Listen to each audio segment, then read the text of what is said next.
Yo,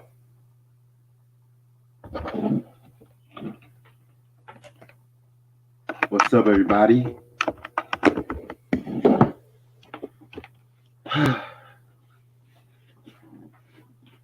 been a long day. Just made my dinner, so after this review, I can just eat, then go to sleep. Yeah.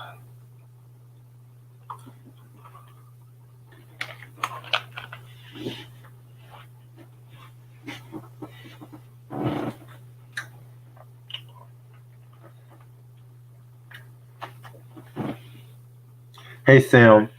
By the way, that Tina Turner documentary was dope as fuck. Very dope. I learned a lot of stuff about Tina Turner I didn't really know, to be real with you.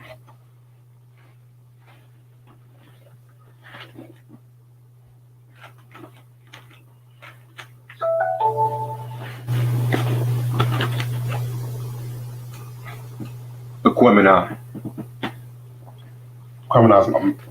Matter of fact, I was supposed to have done a review of that last year, but COVID didn't slow some stuff up, so I'm supposed to review this year.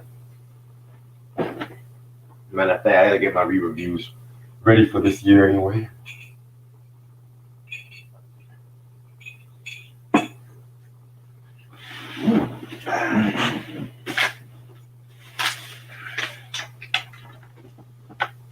Believe it or not, Ronnie, Southern Playalistic is my third favorite too.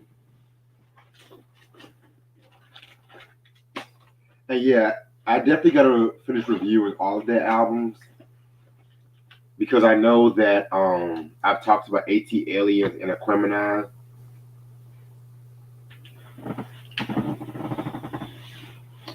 Also gotta talk about Goody Mob at some point. What's up, Try?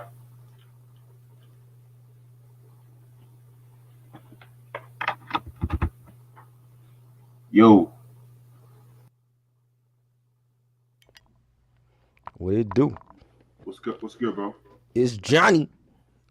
Guess who's back? What up? Not much. Just I'm changing my clothes right quick. How about yourself? Chilling. Ronnie, Ray Sean, what up? Sam. BJ, where BJ at? I ain't seen him. You said he coming on? Oh shit, let me tell him I'm live and shit. Just DJ Tim, what up? Cause he gets off at 11. Okay. 11 East Coast? Yeah. It's already 11:30 for us. Yeah, I know, but I told him I was gonna let him know when I start. So. All right.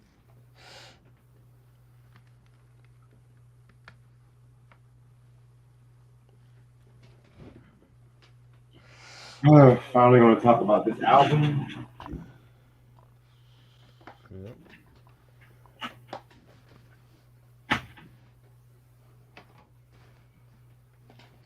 Yo, Sam, Bad Trip, that's literally my favorite movie this year so far. That and A Night in Miami.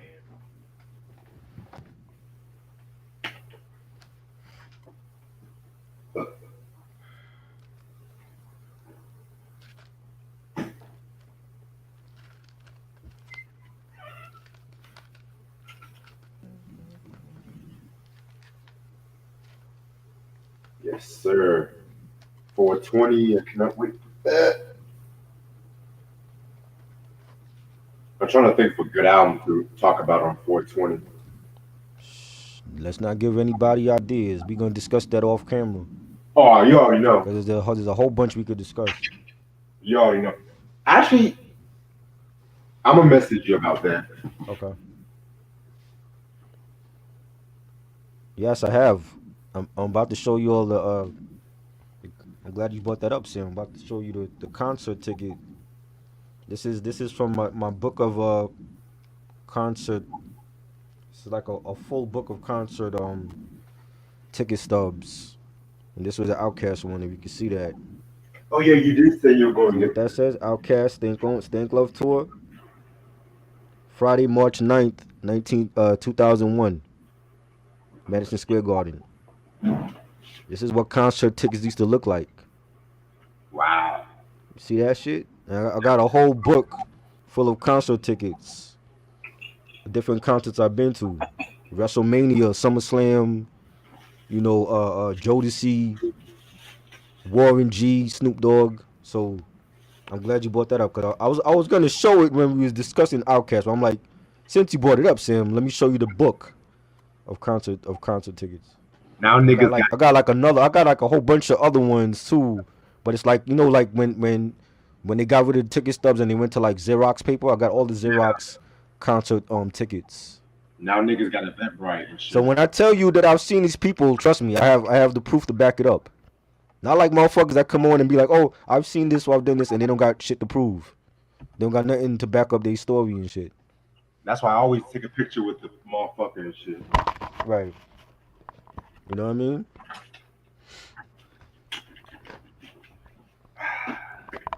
Now you have seen it, Sam.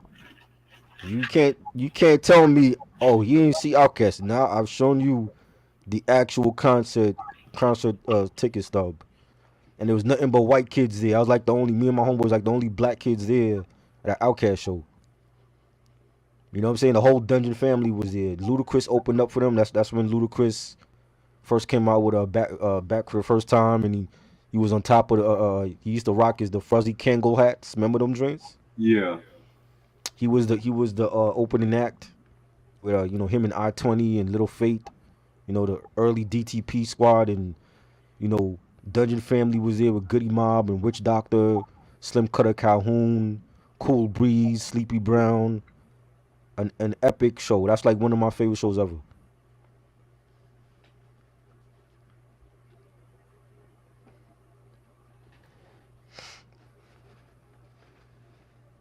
Yeah, we're ready for that Isley Earth, Wind, and Fire verses. That's definitely, I'm more ready for this definitely, Teddy Pendergrass. Shit, that's what I'm more ready for. definitely ready for that joint.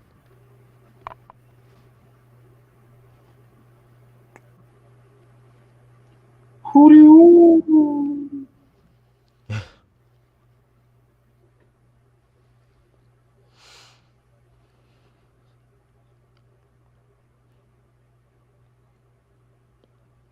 BJ, there you at? What's good? Hey, BJ. Yeah, I'm gonna send you the invite after the review and shit.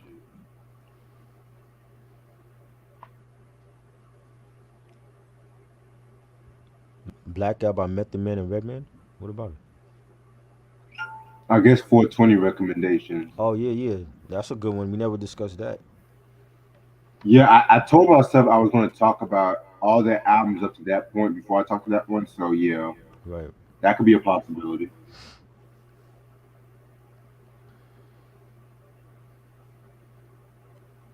I was thinking about talking about the prequel too. Oh Lord. That's gonna be a trash review, right? Yes, A 420 trash review. that might be a week before 420, but I don't Oh, know yet. okay. I don't know yet. Lord. Method Man and out of all the Method Man albums to discuss, you want to discuss that one, I mean, I talked about the first two already in the past, so right? and no one never really talks about that one, so I'm just like, why not? We did do that. We did do the first two. I Yeah. forgot. Why not? Because it's no good. That's we need an Andre 3000. So yes, we do. But I don't know if he got writer's block still after all these years. Man, I just gave up hope, man. Fuck that. I don't believe that. Just say that you don't want to be in music no more. Like nobody has writer's block for 20 something years.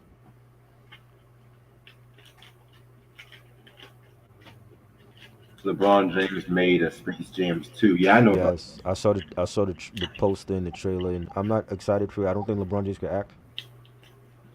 I've seen him in Trainwreck, and he was a train wreck in that film. No pun intended. No pun intended. He picked the right film because his acting was a train wreck. I'm like, they really didn't need to do a sequel to that. At least if you do a sequel, bring back Michael Jordan. I thought he's Michael Jordan. You know what I'm saying? LeBron trying to do too much. Yeah, man. I'm gonna see the trailer though, but if Mm. they ain't got Pepe Le Pew and Emma for they using his gun, I'm not. They took out Pepe. Pepe is canceled because of him being a rapey. They took him out of all of the Looney Tunes. So if anybody has Looney Tunes on DVD, does it collector's items now? Cause they took him out of everything. That's bullshit. Man. Fuck Yeah, cancel culture.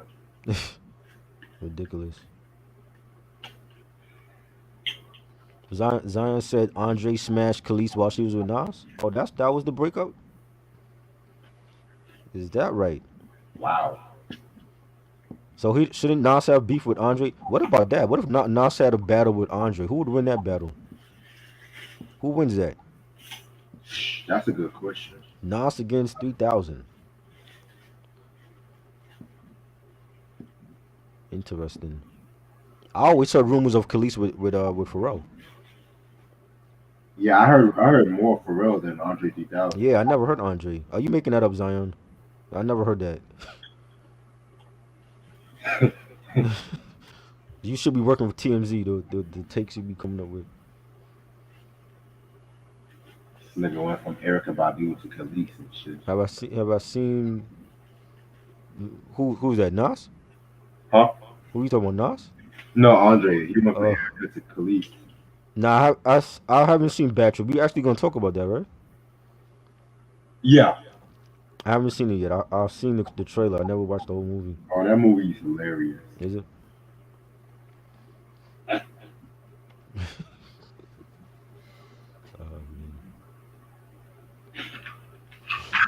I'm gonna go on about 5 minutes.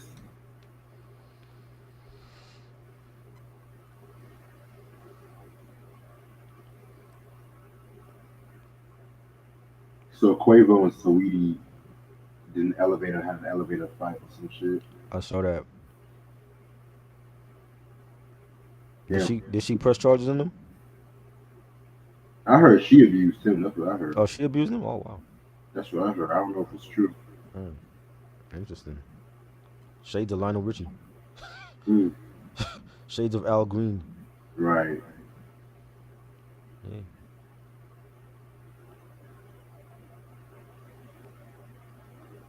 Then niggas making jokes about this and shit like that. I was like, wow. Nas ain't feel comfortable with them being together. I wouldn't feel comfortable either if that was my wife smashing another rapper.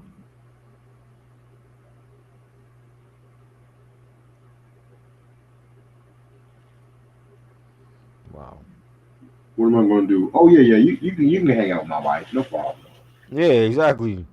It's just three stacks. You don't no never mind his he's just a rapper from OutKast, one of the best groups of all time. Never mind that. Yeah, you sure you can hang out with my wife and screw her. Why Right. would I be mad? Right. You know? I made Who him. am I? I'm just the goat of rap. I got an album called Illmatic, the hip hop Bible of all time. Who am I? She just another black girl lost. You know what I mean? She's just from Harlem, I can get others. Black girl lost. Hmm.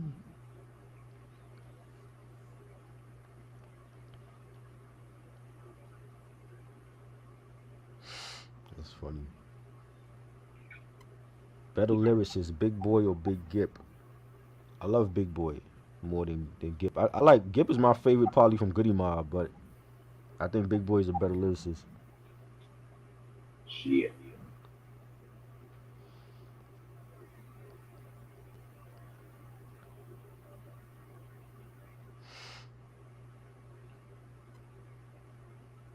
Yeah, I'm ready to start whenever you are. Yeah. All right. What's up, you two? How's everyone doing this lovely Wednesday night? It's your boy Reg in the building. Got my homeboy Tron with me. What up? The album that we are going to talk about tonight is OutKast's Yes. debut album, Southern Yes. Playalistic Cadillac Music. This was released in 1994 on LaFace Records. Singles albums known for was Players Ball, Southern Playalistic Cadillac Music, and Get Up, Get Out. Guest appearances, pretty much the only guest appearance I'm just gonna keep it a book is Duty Mom and stuff like that. Oh, and Society of Soul too, which was like an R&B group in LaFace and stuff like that. Um, yeah, man, Can organized we noise. show the naked lady on here or no? Yeah, you The can show naked it. lady. We can You can show the show. naked lady. This is the colored one because there's I've seen versions with like the CD is like gray. Yeah, Yeah, this is the OG copy, the colored one. Yes, sir. OG. Yes. But yeah, man. Organized Noise produced his whole album. Yeah, I've talked about AT Aliens and the Criminal in the past, so I'm gonna ask you how you got into OutKast. Got into OutKast with Players Ball when that dropped, and that was on the LaFace Christmas album. Yes. And I remember when that LaFace Christmas album came out, and watching the video for that, and not knowing at the time that Puffy directed that video actually for them. Mm-hmm. And you know, it was a dope song. Like I didn't really think too much of it until like when this album came out, and when we heard like Southern Playalistic and Crumbling Urbans and joints like that, and even then I feel like they were slept on for the East Coast, for New York City, and we didn't really start paying attention to Outkast till Elevators came out. When Elevators dropped, and um Angie Martinez at the time, when she had that Battle of the Beach show on Hot 97, and she would pick like two songs to battle each other, and one song went for like the whole week or whatever, and Elevators won for that, for that one week, and that's when New York really started to pay attention to them. But before then, it was like we knew of them, but we wasn't really up on them like that. Yeah.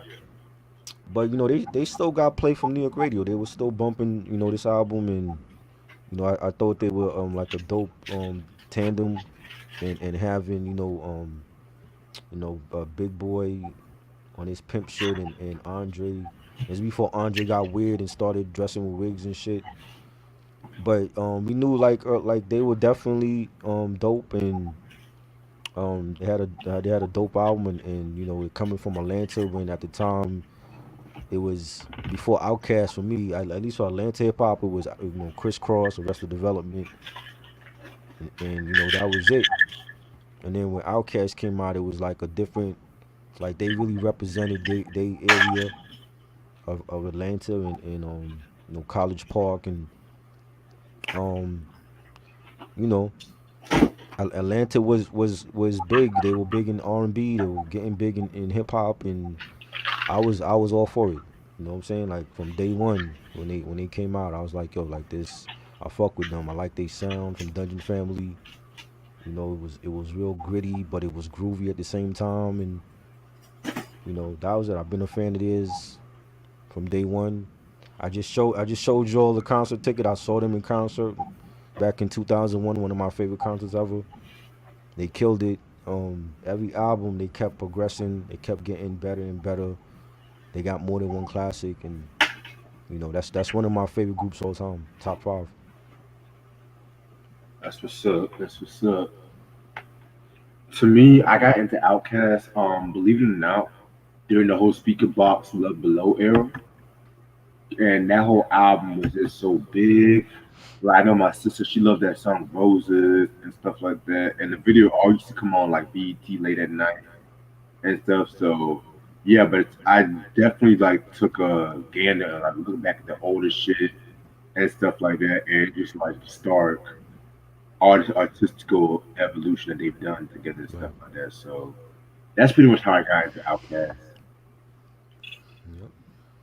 Yep. All right, so around this time, when Outkast was first starting out, they had already known each other since 1992, and they just had like a love for music because they met at Lenox Square shopping mall and stuff. And so what happened, they were like getting into rap battles in the cafeteria, and so Andre has dropped out of high school at 17, and Big Boy he formed a group called Two Shades Deep and stuff like that. You know what I'm saying? Right. And so while they were working on this album and stuff like that, they pretty much they were pretty much getting their shit together. Big Boy later got his GED and stuff like that too. And so fast forward to 1992, um, they were recording demos, and that is when they hooked up with Ray Murray from the Organized Noise. and Right. he was the one that was really like helping them craft their songwriting skills and whatnot. And so, with the popularity of Atlanta in the early '90s, with TLC and Arrested Development and so on and so on, OutKast, pretty much, got that push in the face and stuff. So Right. that's pretty much how they really want to start working on this album. But however, they want to really stand out from like a lot of other rappers and stuff like that. So that's when they got more live instrumentation and stuff like that too, and stuff. So that was what really pretty much, gave them that whole identity and stuff. So that's how Southern Playalistic Cadillac Music came out. Mm-hmm. Love the album cover. Yes. Definitely has a like that black flirtatious, pimpish kind of style and stuff like that. Like y'all said, this is the OG copy with the fucking naked girl. You got Outkast, you got Big Boy Andre, chilling and stuff like that. Yeah, man. Very dope album cover. Before I start, I'm gonna go turn my thermostat down a little bit because it's getting a little hot in this room.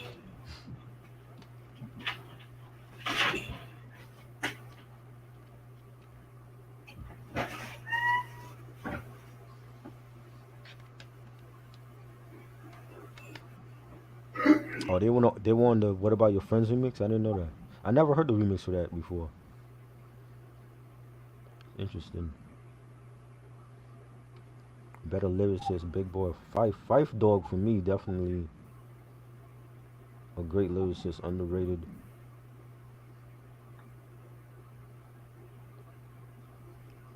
Definitely Fife, man. Fife, and I used to speak to Fife on Instagram, and we talked a lot about sports because he was a big sports fan, a big Knicks fan like myself. We never talked about music. It was always about sports. He was starting a sports podcast before he passed away. You know, I definitely love Fife over on Big Boy.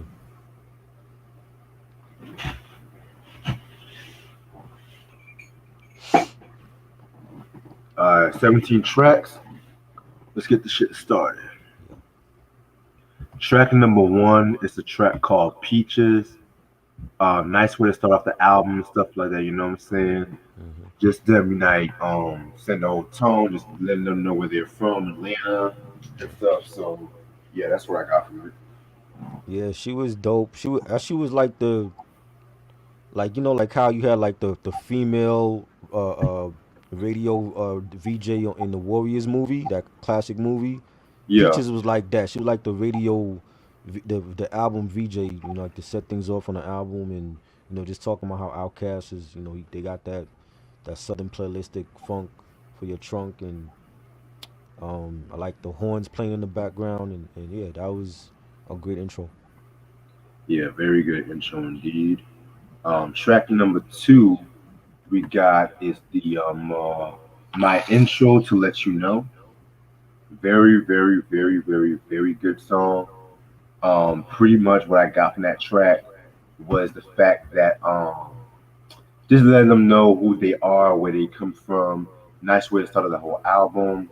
Right from this whole album, you could really tell just the southern influence and stuff like that. Just the whole live instrumentation, how it was very different from what Crisscross and Arrested Development were doing at that time too. So Right. yeah, man, very, very, very dope. Yeah, really, really funky. The guitars on this, the bass line, the beat, the scratching, really dope. And Andre saying, "I got the Peter Paul, and plus that Mary Jane. I'm rolling reefer out of Regal. How can I refrain? Dope is not what I be slanging on this track. Niggas don't comprehend that they be deep in their Cadillacs. But yeah, definitely a dope track. Great way to start the album off after the intro. Yeah, yes, sir. Then we're gonna get into Ain't No Thing, which again is another very dope track. Love that beat to that song. That beat definitely went in. This song right here was definitely a distinctive because they weren't like really on their gangster shit on this track right here. You know what I'm saying? Just talking about sticking up motherfuckers and stuff like that. and shit. So Hmm. yeah, man, I definitely fuck with this track right here. Definitely a favorite, in my opinion. Definitely one of my favorites. I remember when I first bought the album, like this was automatically when I heard it, I'm like, yeah, this joint is bumping. I like the bass line on it. It has like a real eerie melody to it. Um Andre saying, they got the nerve to ask me why I do the things I do. I got the nerve to serve you up just like a waiter do. But nah, I take that back. That's my problem. Turning and walking away just ain't gonna work when they be robbing. And I love the chorus. Ain't no thing but a chicken wing. We having a smoke out in the dungeon with the Mary Jane. It's the pimps, the players, Mac Daddy's East Point. It's all about the cess in your chest. It's the joint. I love that. Fire chorus. Again, one of my favorite joints on this album, man. Yeah, definitely a favorite and shit like that. Yep, I could actually start as being a single as well too, in my opinion. But definitely, definitely. yeah, track number four, "Welcome to Atlanta." That's again, it's another very self-explanatory poem and stuff like that. Just like giving a shout out to where they're coming from, ATL, and yeah, they really did put ATL on the map, in my opinion. Like Mm-hmm. one thing about the interludes, which I forgot to mention, I think Big Boy was the one that they said they were influenced by the Chronic when it came to their skits and stuff like that. Interesting. Yeah, and I was thinking because the $20 sack period, the Right, doctor's office, just has it was just many movies, and that's right, like another album where I don't mind the skits on that album as well too and stuff like that because some of them shits were funny as fuck. right. So I like I said I did like some of the interludes because just some of the instrumentation they use on the interludes. I feel like some of them could have been beats by itself, but Right. to each his own. Exhibits at the Speed of Life. That's another album that does that shit, Yes, man. Oh my definitely. god. Gotta talk about that. Oh yeah, that's coming. I like, and isn't it ironic how many years later Jermaine Dupri uses this title for his song "Welcome to Atlanta," and that blows up. Yeah. You know what I mean? And he's from the same area as them. And I like the pilot talking and when they're landing the plane and they're like, this is talking about the home of the Atlanta Hawks and the Braves and the Falcons and talking about the Georgia Dome still waves the Confederate flag. When I used to go to Virginia, when my grandparents used to live in Richmond, Virginia, I used to go down there back in the '90s. I used to see like certain buildings waving that Confederate flag. You know what I'm saying? They probably not up anymore, but back then in '96, you couldn't tell them anything.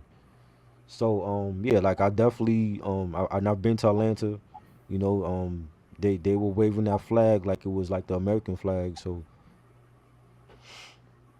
Yeah, I know what you're saying and shit like that. yeah. Yeah, I do find it interesting that Jermaine Dupri used the same title and shit like that. Hmm. Even though I fuck with that song, that's like one of the few Dupree songs I can actually bump to and shit. But Right. yeah, man, very interesting. Just shows you like the influence that OutKast really had at that time and stuff like that. Even though Jermaine was doing that shit first, bro. Right. Let's keep this pop with you. Track number five, Southern Playalistic Cadillac Music. Love this song right here.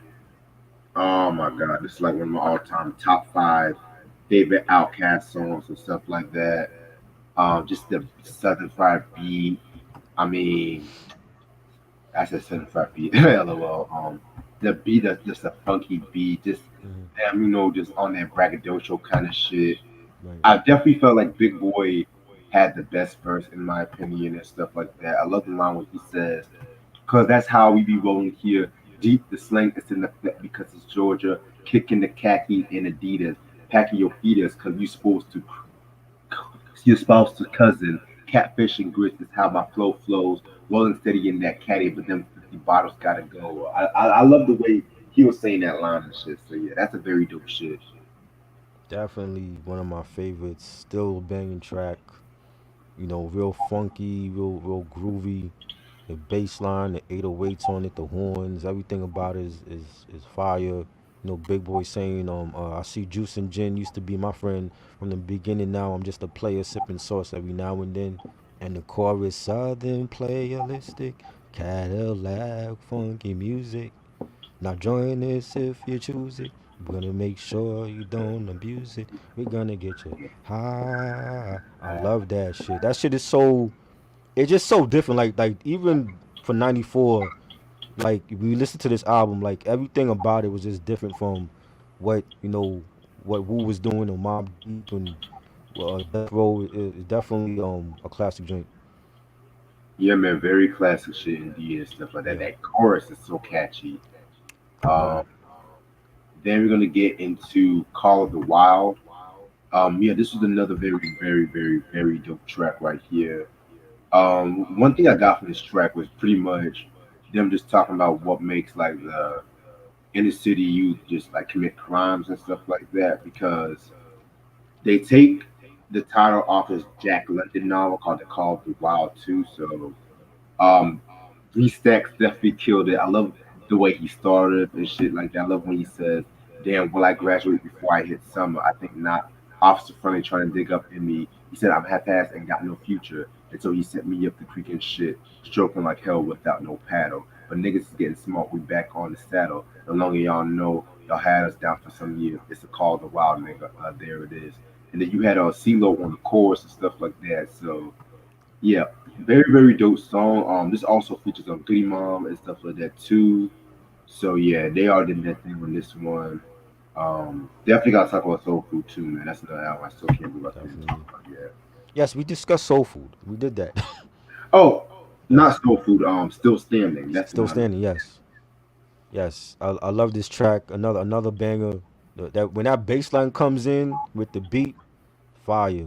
Love that joint. Andre saying, ain't no sequel, no saga, no way out. I'm nervous. I've had it up till 4 here of suckers trying to service.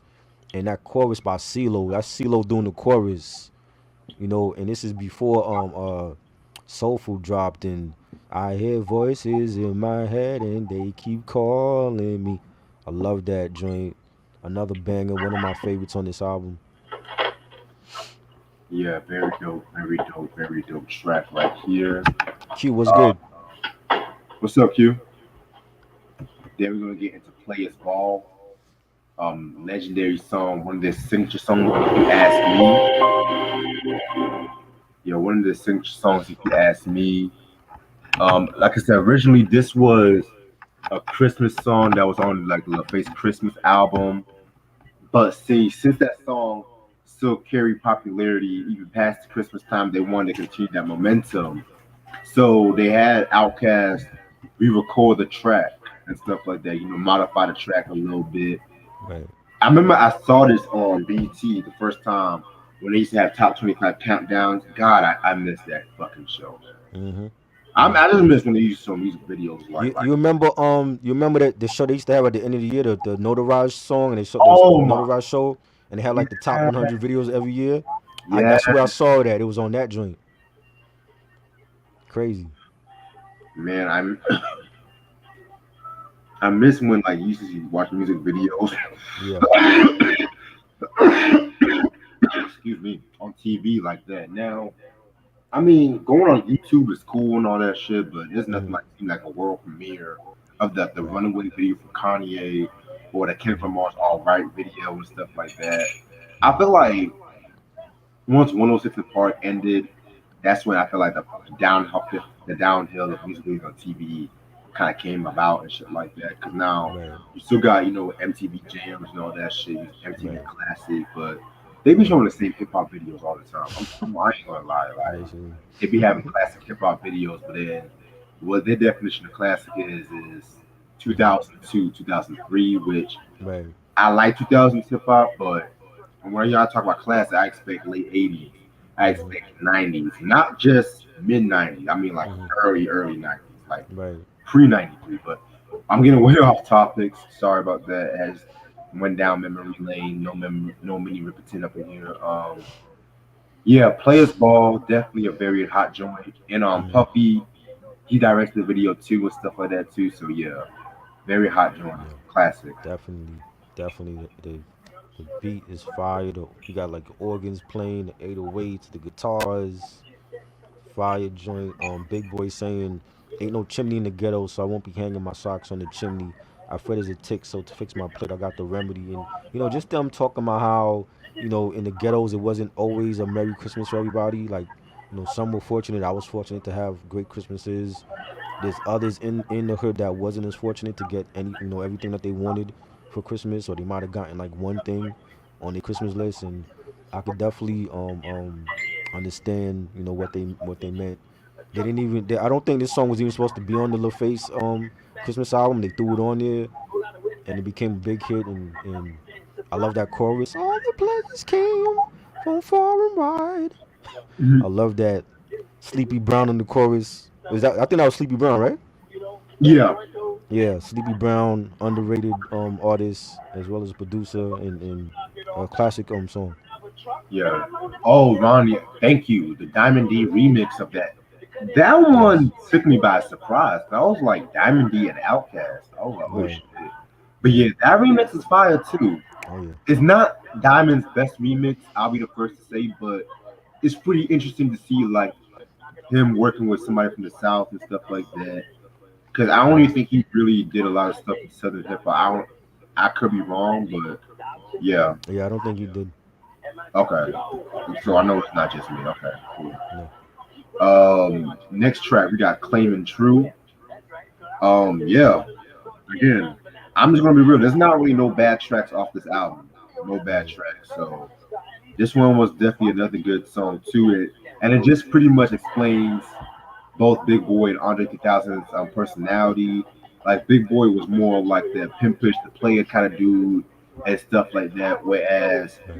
Andre 3000, he was a more introspective, spiritual kind of ordeal and stuff. So yeah, man, I definitely fuck with this track right here. Hmm. Um, Pretty much in years to come, this song will be more significant if that makes sense. You know what I'm Right. saying? So yeah, I love it. Underrated track. Definitely a banger. Like the bass line, the organs played on it, the beat. Big Boy saying, I see born and raised as a pimp I was claiming to be, always claiming true to what I do and live for what I see. Definitely a solid track. Yeah, very solid track. Then we're gonna get to Club Donkey Ass and the interlude of that. What did I write about this interlude? I don't think I wrote too much about this interlude. Yeah, this interlude was alright and stuff like that. I didn't really write too much about it, so yeah, Yeah, Club Donkey Ass, it was alright. I didn't really care for it as an interlude. yeah. Probably my least favorite interlude off this album, to be real. Right. But then we get into Funky Ride. Yeah. I'm not gonna lie, this is probably my favorite track off the album, Hmm. but I have like two others as favorite track, because Right. OutKast is not on this track. It's basically Society of Soul. Hmm. And I've mentioned Society of Soul a couple of times on this channel, and they consist of members Sleepy Brown, Rico Ray Murray, and Big Rube and Esperanza. If I'm saying the name right, yeah. Deborah Killings. Excuse me. Deborah Killings. She was part of the group, the female. I guess that's her too, Yeah, Esperanza. Deborah Killings. Well, she was on the album cover, but she used to do background vocals for like Monica and other people. I think she might have like left the group. Oh wow, okay. Yeah. Yeah, and I do plan on talking about the only album Brainchild because I feel like that's like one of the most underrated Yeah. R&B albums in the '90s. I don't care what Definitely. anybody says, Definitely. but this song right here, though, oh my god, it's the longest song on the album, but Hmm. it's worth it. Matter of fact, no, it's the second longest song because Get Up, Get Out, it's like 7 minutes and stuff, but Yeah. yeah, man, this whole track right here will just take you on a nice little ride. If you guys love to smoke some of that ganja, this would definitely be the perfect song for you. Society is so. I wish they would have definitely came out with more albums, but that They album should they have. came out with Brainchild commercially it wasn't like what they would expected it to be. So Yeah. imagine them coming out when Usher was blowing up. Hmm. Yep. Um, who else was blowing the face? Tony TLC, Tony Braxton. Tony Braxton. Tony Rich. Yep.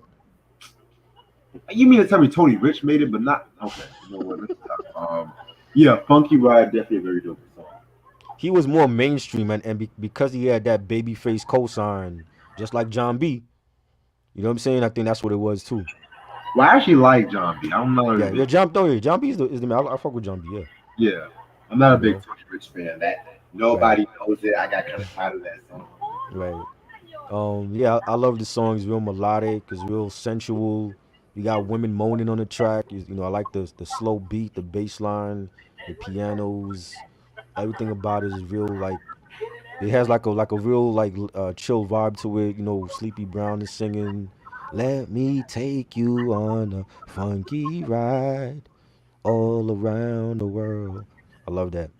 I can hear Drake on that. But No, no, no, I'm just playing. I'm just playing. But it's definitely like a different vibe type of song to the album. You know what I'm saying? Like it's definitely really a real different vibe to the album. But I love yeah. it though. I feel like it was a precursor to the 80 Aliens, Right. in my opinion. Yeah. Definitely. So I also you got the vocals and shit. I ain't Drake, yo. But I love the chorus so much it make you want to sing it. You know what I mean? That's another thing. Just because you sing, don't make me Drake. Shit. Not like Drake, the only rapper that sings and shit, man. He don't. Well, I mean, to me, I think when Drake came out, that's when you had other rappers trying to sing like him. Like Wiz Khalifa wasn't singing before him.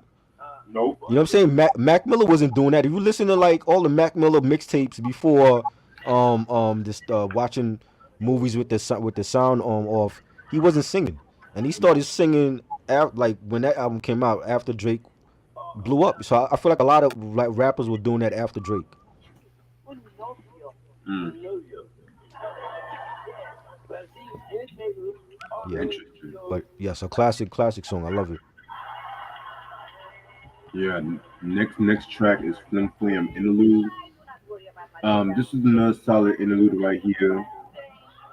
Just pretty much a carjacking happening and stuff like that. Jet mode. So yeah, Right, pretty solid. Kind of has like a death row feel to it. right. Yeah, it was cool. I think it all fits into like the next song we're about to talk about. So yeah, Yes, sir. Next song is gonna be Get Up, Get Out featuring Goody Mom. Classic, classic, classic song. This is probably like one of the more socially conscious songs off this album and stuff like that. CeeLo and Big Boy definitely had the best verses.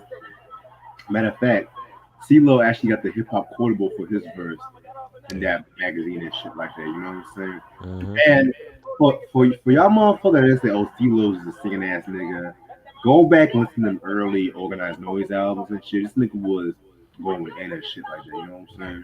Mm-hmm. I love the line where he says, "Times is rough. My auntie got enough problems off her own. Nigga, you supposed to be grown. I agree. I try to be the man I'm supposed to be, but negativity is all you seem to ever see. I admit, I've done some dumb shit and probably gonna do some more. You should have hold that against me, though. Like, very realistic shit. You know what I'm saying? Very, very, very iconic song. I actually got introduced to this song from the movie ATL, which, in Okay, my opinion, that's a classic movie in hip hop cinema. that was good. Yeah. Opinion. Mm-hmm. But people, that's not the southern version of Boys in the Hood. Let's stop there. Is that I, what people compare it to? some people say that's like the southern version of Boys in the Hood. I'm like, no, Nah, it wasn't violent enough. nah, nah. It was more uplifting and shit like that. Right. No, I'm talking about the movie. It wasn't violent enough to be like Boys in the Hood. Right. It's like the only violence thing was when Big Boy was whooping that nigga's ass, but that was off screen. Right. And it's like, Right. hey, you better not tell my mom. Right. That was the Big Boy was like the villain in that film. That's like the only threat there was in the movie. Yo, Big Boy made that movie. I don't care what no one said. His character was hilarious and shit. Mm. Shaking like a cricket. But yeah, Yeah. Get Up, Get Out. That's definitely a very dope track right there. Classic.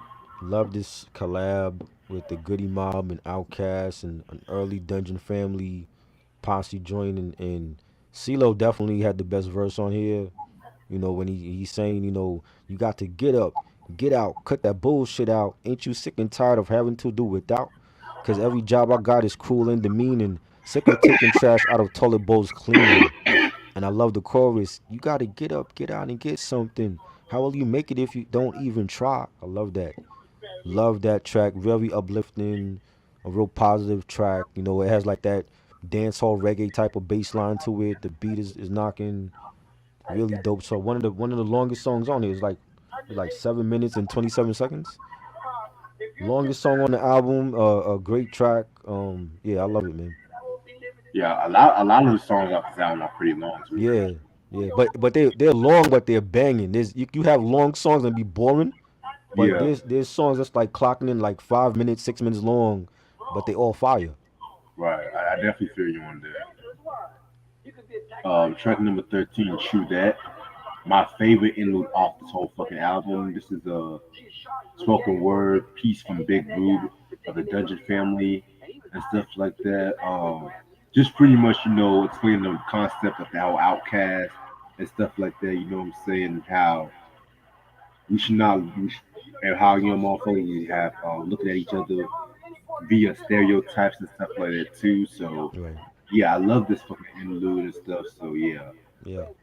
And Big Rube, I don't think he gets enough credit as a poet. Like the stuff he's done, on the AT Aliens album and on Society of Soul album and this album, like he definitely is dope. I always wonder why he never came out with his own album. I always wonder why a lot of motherfuckers have done this really came out. Right. Yeah, this was dope. Like I always like to hear his words on like different interludes and stuff. So Yeah, man, I definitely hear you on that. Then we're gonna talk about Crumbling Herb. Oh shit, man. I don't know. This track and the next track, man, definitely bangers and stuff too. But maybe this might be my favorite track. mhm. Maybe, but yeah. Of course, it's an ode to, of course, smoking blunts, smoking weed, and shit like that. What you're doing right now, crumbling herb. Yeah, Crumbling Herb. Um, yeah, very, very, very dope track. It uses the classic sample of the Ohio Players' "Sweet Sticky Thing," Mm, which the way they used that was just so slick, so polished. And this, it's crazy because when I was getting into Ohio Players, especially the Honey album, and this mhm. is one thing I love about hip hop. You gotta like replay the melody in your head. It's like you heard that melody, like that, Right. that, that, that. Is And then that is that from the Honey album or the Skin Tight album? Honey, Honey, okay. I have the Skin Tight one on vinyl. same. Yeah, that's a dope one. I like the album cover. With the chick on there and everything. Yeah, man. Like, Yeah. and it's crazy because they influenced the album, with the girl on the CD and shit too. Right. Right. That's right. And even though Ohio Players influenced the Low End Theory album too. Mhm. Mhm. Right. Originally, they want to have Naomi Campbell on that album, if I'm not mistaken. On the Low End Theory. Yeah, Oh wow, for the album cover. yeah. I didn't know that. hmm So who was the chick on the album cover though? I think there was just an abstraction Just a regular draw. chick. Yeah, Oh okay. That's but I crazy. think the label Jive, they didn't want to fuck with that shit. I was like, fuck Jive. God damn Mhm. it, fuck you, Jive. Damn. Right. And like they did like they had Stephanie Santiago, that model chick. She was like at the concert, Yeah. like in the neon body paint and all that. Yep. Yeah. But yeah, and again, I don't mean to keep going off top, but Tribe was OutKast's biggest influences too. So Right. it's crazy though, crazy. But Yeah. anyway, back to Crumbling Herb. Yeah, man, this whole song was definitely dope. I felt like Big Boy had the best verse off this album and Mhm. stuff like that. I love the line when he said, "You heard me on the radio, and yes, my man, I'm true to that. I run my lyrics the way y'all wanna hear them, and shoot my dice against the bricks the way I wanna fix them. Niggas so ring my roses, diamond around my neck from flexing. Like I said, his flow is just impeccable and stuff too. So yeah, Yeah, definitely another banger, another real melodic track, real funky. The bass line, the beat, Big Boy killed it. I love the chorus. There's only so much time left in this crazy world. I'm just crumbling herb. I love that. Love that joint. That joint, like some of these songs, when you hear like joints like that and Funky Ride, I think they could have been on the Society of Soul album because I don't think OutKast was on that album if I recall. Let me double check. Hold on, cause I got. It's been so many years since I heard it. I know they did the joint with T-Bars. I know that was a single, but I don't think OutKast was on that album. Let me double check. But No, that definitely could have been on the Society of Soul album. yeah, that could be like a B side or something if they Yeah. did like a Hector, remix. what's good, yo? What's up, Hector? Yeah, they did like a remix and shit too. Yeah. Now we're gonna get into Hootie Hoo. Love this song. Another song that could easily been a favorite and shit like that. Um, yeah, man, definitely love the way they were fucking talking about white owls and stuff like that too on this track. Right. Um, love that beat by Organized Noise. Oh my god, that shit is Yep. so dark. The way that bass just kicks in, and then like when the hook comes in, the drums kicking. I'm like, oh man, Mm-hmm. that shit's fire. Right. Oh Yeah, yeah. very classic joint right there. Very classic shit. Definitely love that joint. Real banging. The bass line is knocking. It's really like a real hard, deep in the trap type of joint. It's fire. I love that joint. Yeah. And the last track off this album is called Deep. This track again, probably like the darkest. Well, technically not the last track, like the last full song. Right. Technically like the darkest track off this album and stuff like that. Just them, talking about the problems that our race faces and shit. Andre definitely did his thing off on this track right here, in my opinion. Mm-hmm. Yeah. And so that last verse, he was definitely going in. He was definitely talking about Mm-hmm. a lot of relevant shit that could resonate today, Right. when it comes to stereotypes and shit. Like the line where he says, if a pair of Jordans come out, y'all figure that I got them. But no, I don't because I don't be having funds. The gold that I am wearing is really made out of bronze. The weighs a Mm. ton of making my neck turn green. And I got a criminal record that will never come clean. Oh, and it seems that I make babies like a rabbit and then never taking care of them and just become a habit. Like that shit is so fucking fire, so like that. Yeah, Andre lyrically, I feel like this was his best album in Outkast lyrically, in my opinion. You 'Cause, think so? yeah, Wow. I mean, don't get me wrong. He's always been good. He's always been consistent. But there's something about early Andre when it comes to especially Southern Playalistic, Mm-hmm. AT Aliens and stuff like that. That raw, hungry. I feel like lyrically, Big Boy shine more like on Stankonia, Aquemini, in my opinion. But they've Right. always been consistent with one another, so it's not taking anything away. You know what I'm saying? Right. I But yeah, think he was definitely great on AT Aliens and the Criminal, like lyrically.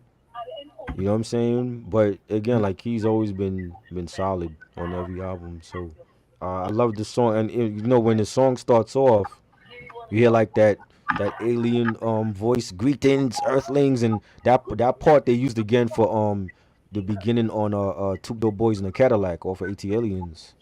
yeah, And yeah, one of my favorite songs on that album, and I love the beat on here and the bass line and Andre saying if they kill their own folks, what you think they're gonna do to you? I'm outcasted and claiming true, aiming two at your motherfucking spine. No, I make that three because I don't want to hear you whine. Fire, great way to end the album off. yeah. And then we have the Players Ball reprise, which it was alright. I didn't really care for that. Yeah, it was cool. They didn't really need a reprise for that. You know what They I'm could saying? If anything, they could have put the Diamond DV mix for that album, that joint on there. But do just the it's original version. Yeah, yeah. That's right. Yeah, or put the whole original version on the album. yeah, That's how they wanted. The record labels wanted you to go spend that extra, $6-8 on the CD single. right. Anyway, that's all the album. Overall, this is a very dope album. A hip hop classic, a revolutionary album when it comes to hip hop, Southern hip hop to be exact. I admit, I'm gonna be real. When I first heard this album, I liked it, but I didn't love it. To be real with you, because I was Right. more AT Aliens and Gemini. But then over the years, it was supposed to grow on me. I Hmm. understood the impact the album had. You know, this album got them famously got them the best new artist in the Source Awards. And y'all know what happened with that when Andre Yes. says, The South got something to say. "Hey," Yes. and look at all these years later, y'all still trying to do what the South does and shit. So Yep. Yep. jokes on you. Yeah. So all in all, I feel like this album is very dope. Lyrically, I definitely feel like they were definitely, on that raw shit in my opinion. Hmm. Um, so when they stylistically changed the game with AT Aliens, Right. that showed how artistically, like, you can tell them growing and stuff. So I would give this a 5 mics in my opinion. Definitely Yes. give it 5 mics. I definitely feel like this album is one of the greatest hip hop albums, one of the greatest debuts in hip hop history, Yep. and it should be talked about a lot more than it should. And stuff. I They agree. didn't just start with ATL. I'm sick and tired of people thinking that they started with ATLians or Stankonia. Nah, Right. nah, but yeah, Again, and what Hector said, like this is an album that when it first dropped, it wasn't immediately being called a classic, like how this generation calls a classic when the album drops 5 minutes later. This album was solid. Over time, it grew to be a classic album. The production was solid from Organized Noise, underrated production team. It was real funky and melodic at times, and real banging. You got joints like Ain't No Thing and Southern Playalistic and Call It a Wild, Players Ball, Get Up, Get Out. Definitely all classic songs. Any one of these songs could have been a hit, on the charts, and definitely, Big Boy and Andre, top three, top five best duos in rap all time. Andre, one of the best lyricists ever. I love it. I think it's definitely a 5 mic classic. OutKast has more than just one classic album or two classic albums. To me, I think their first four is classic. You know, the double album, I don't know. I prefer Love Below over Speaker Box. That's a whole different story, but they definitely got more than one classic in their discography. So, salute to them. yeah, man. That was some playlist kind of music, and BJ's gonna show off his collection. Some albums he got. I just sent you the email, so just jump on whenever you're ready, bro.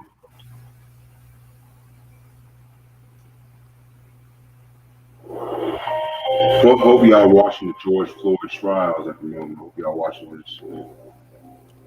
They not gonna give us no justice. They No, never do. no. I bet you if niggas not gonna be satisfied, no, all this shit can happen all over again. Watch. Yep.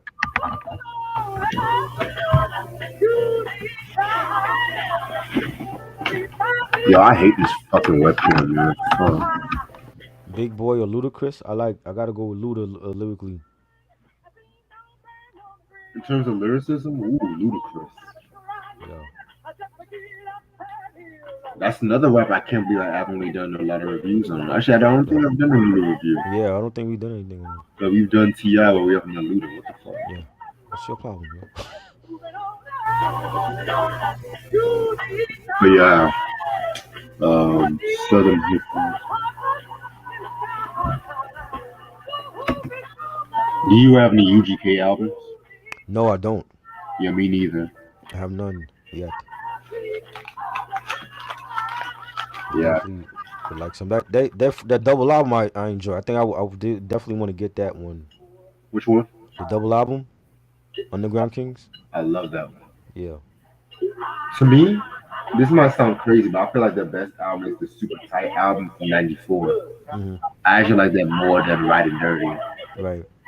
And because like the way Pimp C was using them organs in that album, it's like crazy. Hmm. I feel Right. like that made the album and shit.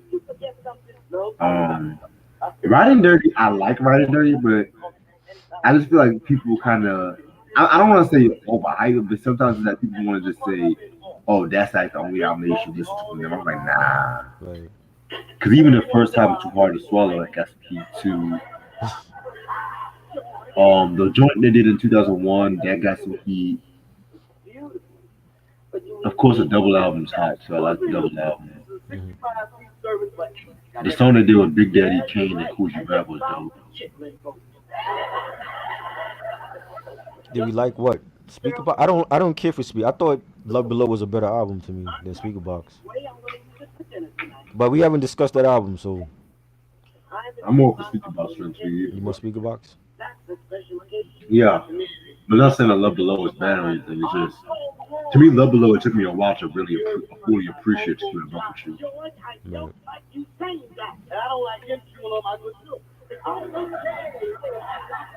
I can't wait. BJ, did you go to sleep? Is BJ here? Did you send him the thing? Yeah, Is yeah, he up? yeah. I'm gonna hit him up on this one.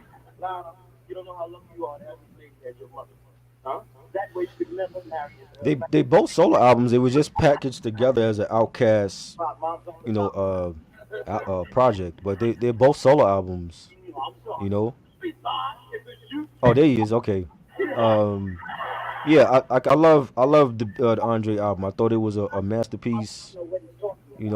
A flawless album. Why he didn't come out again, I don't know. He said he had writer's block, and I don't think he had writer's block for that long though. But he's been doing movies, he's been doing TV shows and stuff. So maybe that's just what it is. Maybe he just got hit with the acting bug, and he doesn't know how to come back to music. Yeah, I'm just saying, if Jamie Foxx can come back to comedy, then Andre can come out with an album. That's what I'm saying. Yeah, well, Jamie Foxx can sing. I never been big on any of his albums though.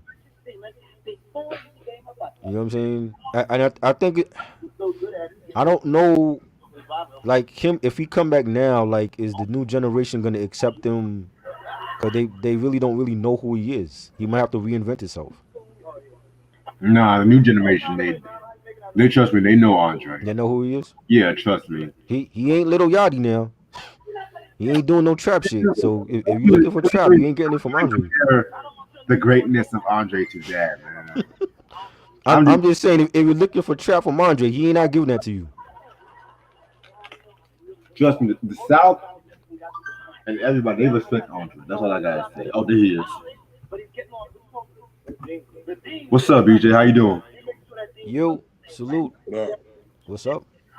You hear me? Yeah, Okay. Good show. Good show. thanks, Review.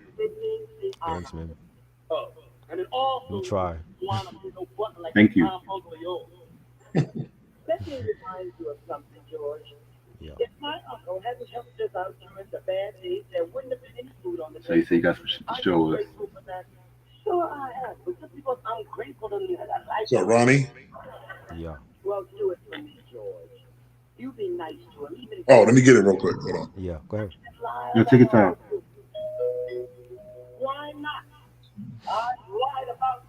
Zion said, I actually did research on Andre. He doesn't like the limelight.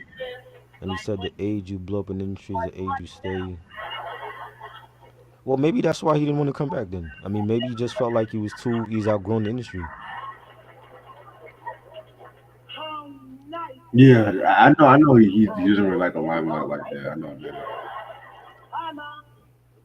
Yeah, big boy, he loves that shit. Oh, yeah. Oh, yeah.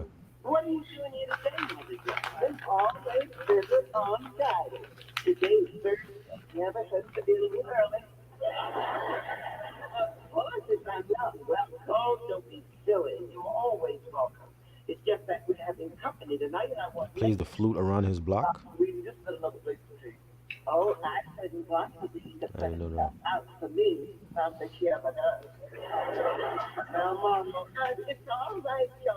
Oh, I gotta show you something. Okay. Oh, wow. Is that the book? Yeah, this is Autobiography? Oh, autobiography back in '99. Queen Latifah. That's what's up. For my thesis. Yeah. Thesis live? Yeah, Ronnie. I like Big L. Like what? Oh, Big L. Okay. I can't wait to show y'all this.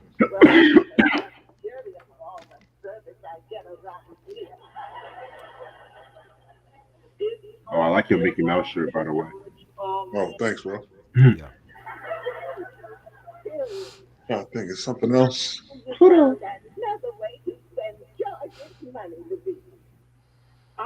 Cause I am funny yo.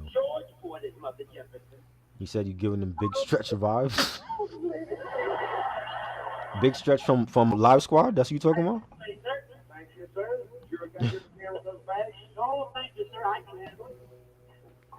That's funny.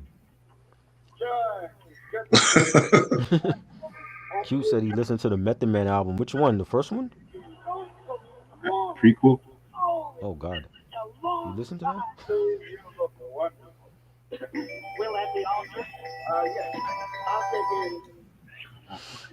Damn.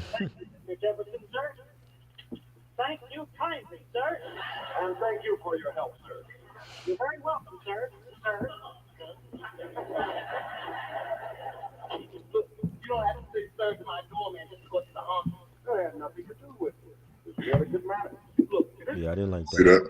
that? That was terrible.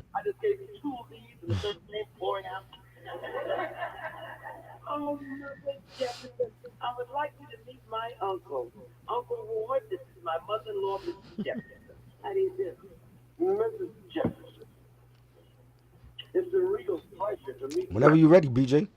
All right, let's start. Let's go back first. Yes. Okay. Start from the earliest. Yeah. Ooh, Oh yes, we discussed that like last year. We talked about that. that shit Great clean. album. That's a great album. The original too. Wow. In pretty good shape. Damn. I know that's out of print. Yeah. That's a great one. All right. This next one I've been looking for a long time. Hmm. Oh I shit. think I have that one on vinyl too. I believe I have that one. Yeah. That was a very good one. Yeah. This one I've been looking for, and I've been trying to get it. It's one of my favorite live albums. Nice. The Withers. I Rest heard in about peace. that one. That came out in '74, right? Yes. God. Yeah. You like Bill Withers, right, Ray? Yes. You said what? You like him, right? Yeah, he's definitely one of my favorites. From that era. Yeah.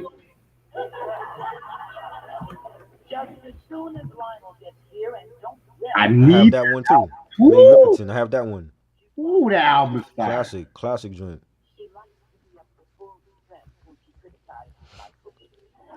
I picked this up too. Yeah. Forever. Oh, Nice. yes. Damn. BJ got all the classic joints, man. I was Yeah, just, man. I was just telling Try, I love that beat when they grew out their hair. When John Lennon had that heroin, that's my favorite era of the Beatles. Not that Yeah. me, yeah crap. Not that. Shit. Mm. All right, let's take it up a little bit to the 90s. Okay. Okay.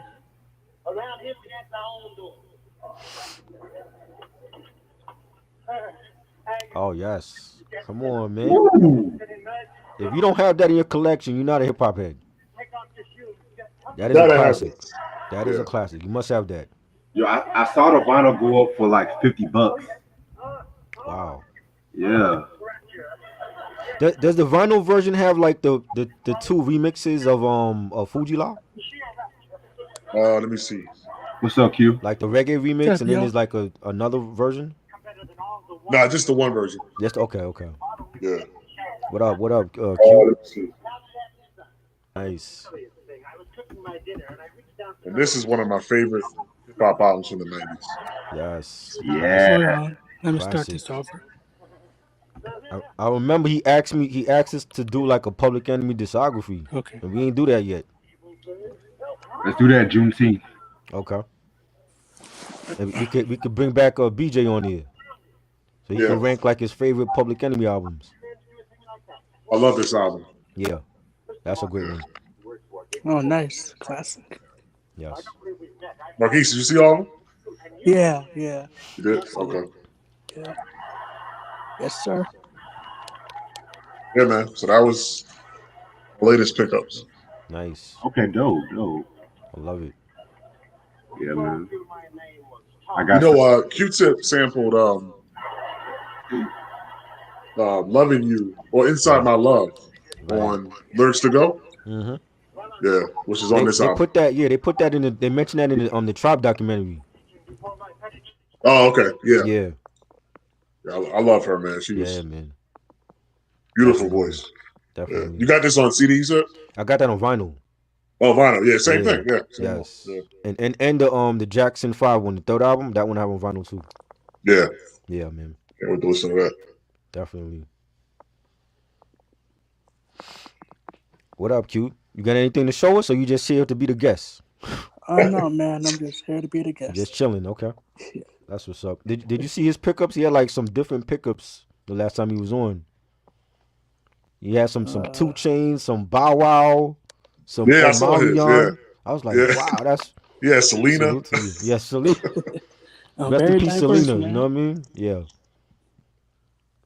Very diverse. definitely. I see, man. That's dope. Yeah. Classic collaboration album, BJ. Which one was that?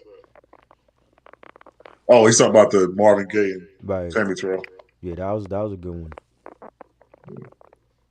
Does Pharrell sample his beats? I think most of them do sample stuff. You know, I know Neptunes, they usually do like a lot of their stuff is like original stuff, but they do sample a lot of stuff too.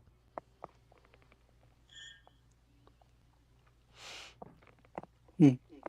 Yeah.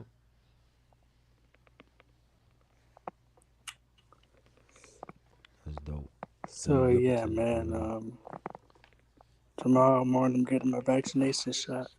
Oh yeah, you taking it? Oh, wow. Yep. Hey, be My careful, second man. one. Be careful. Yep. You know what I mean? How many you getting? You just getting one in one shot, or you got to go back and take another one? This will be my second one. Your second one? Okay. So you got the first one already then? Yeah. How have you felt since the first one? Like you haven't had any symptoms or anything? Nah. Okay. That's good. Be safe out there. Yeah. Thanks, man.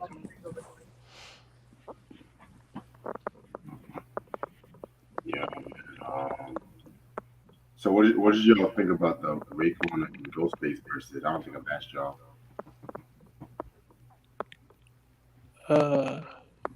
I thought it was pretty good. It was. Yeah. I enjoyed it. I was totally against it. I didn't feel like two Wu members should be going against each other, but I feel the they same made, way. yeah, you know what I'm saying? I'm like, this is Wu-Tang Clan. Like, you mean to tell me people can't battle Wu-Tang Clan? You can't get Boot Camp Click to battle them or the Hyro Crew or something? You know what I'm saying? Or Mob Deep? You know what I'm saying? Like, I didn't understand that, but they made it fun, you know, because they homeboys in real life too, and I like the little storytelling they were doing in between the different tracks, and, you know, it was great. That was a great battle.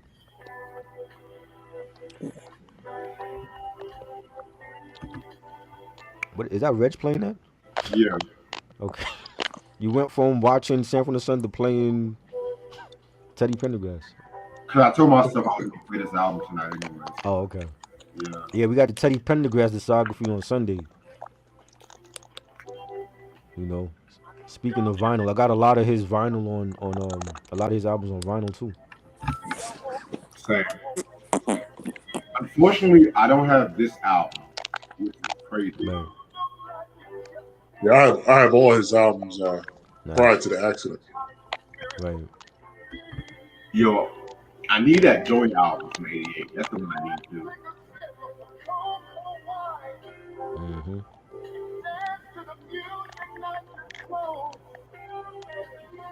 Marquise, you got any Jackson 5 in your collection? No, I don't. But I do got some Michael albums. Of course, Oh, okay. that's a must. Yeah. You can't have a Mario and not have Michael, yo. You know what I mean? Well, like Mario, but yeah. This album is hard to find, man. Yeah, definitely. And so props to Reg for putting us onto that album. You know what I'm saying? Like when me and Ashley was on here discussing it, Hey, no doubt, man. It's you always know? good music and shit. Yeah. Love the cover of this album. It's beautiful. Yeah, man. Have you ever seen her Unsung, Reg? Yeah, I got it. Very sad episode. I Gotta watch that. I can't even watch certain unsung episodes. Some of them just make you damn fucking sad. Like Yeah. episode, the Force MDs. Oh shit. Yeah.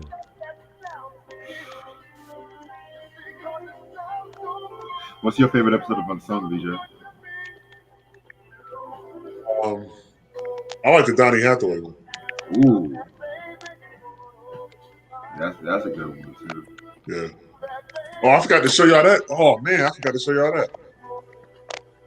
Ray Sean wants to know do you have any Earth, Wind and Fire albums? Yeah, I have.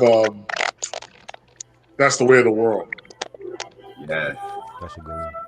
Yeah. What's your favorite album? Both Q and BJ. From Earth, Wind. Yes, sir. You know, it's funny. Their discography, I know their songs, but I haven't listened to many of the albums. Ooh. You know, so that's like one of the few that I have. But I like that one the most that I have. If I were you, I would start with All in All. If I were you. Yes, classic. Okay. The Spirit album I like too.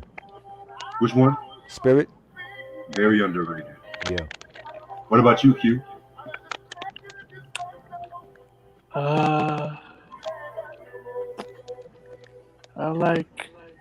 I like the Dirt album. What's the name of that?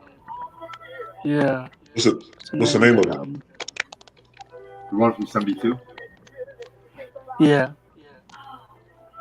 Nice. Forgot the name of it. But... I gotta look that one up. I'm not familiar with the early shit. Oh damn! I never heard anyone for the early '70s stuff. It's interesting. Last Days in Town. That's the album. Man.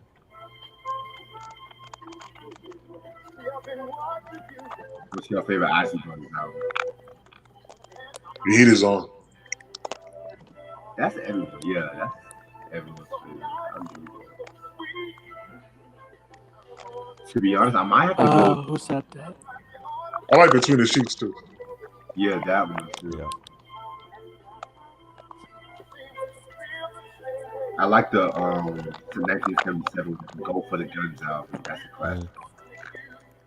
Right. Mission to Please from '95. Ooh.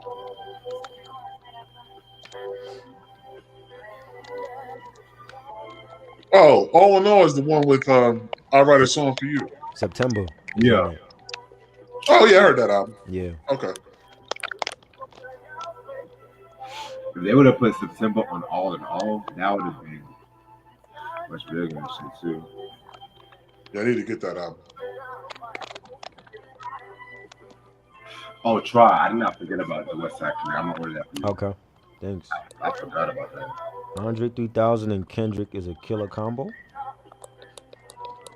Are they? Didn't they do a song together? What do you do with Yeah, they did. Andre and Kendrick? What do they do? Wait, no, they didn't. I don't remember them doing anything. Oh wow, I could have sworn they did something together. I mean, Andre has done shit with Rick Ross before Kendrick.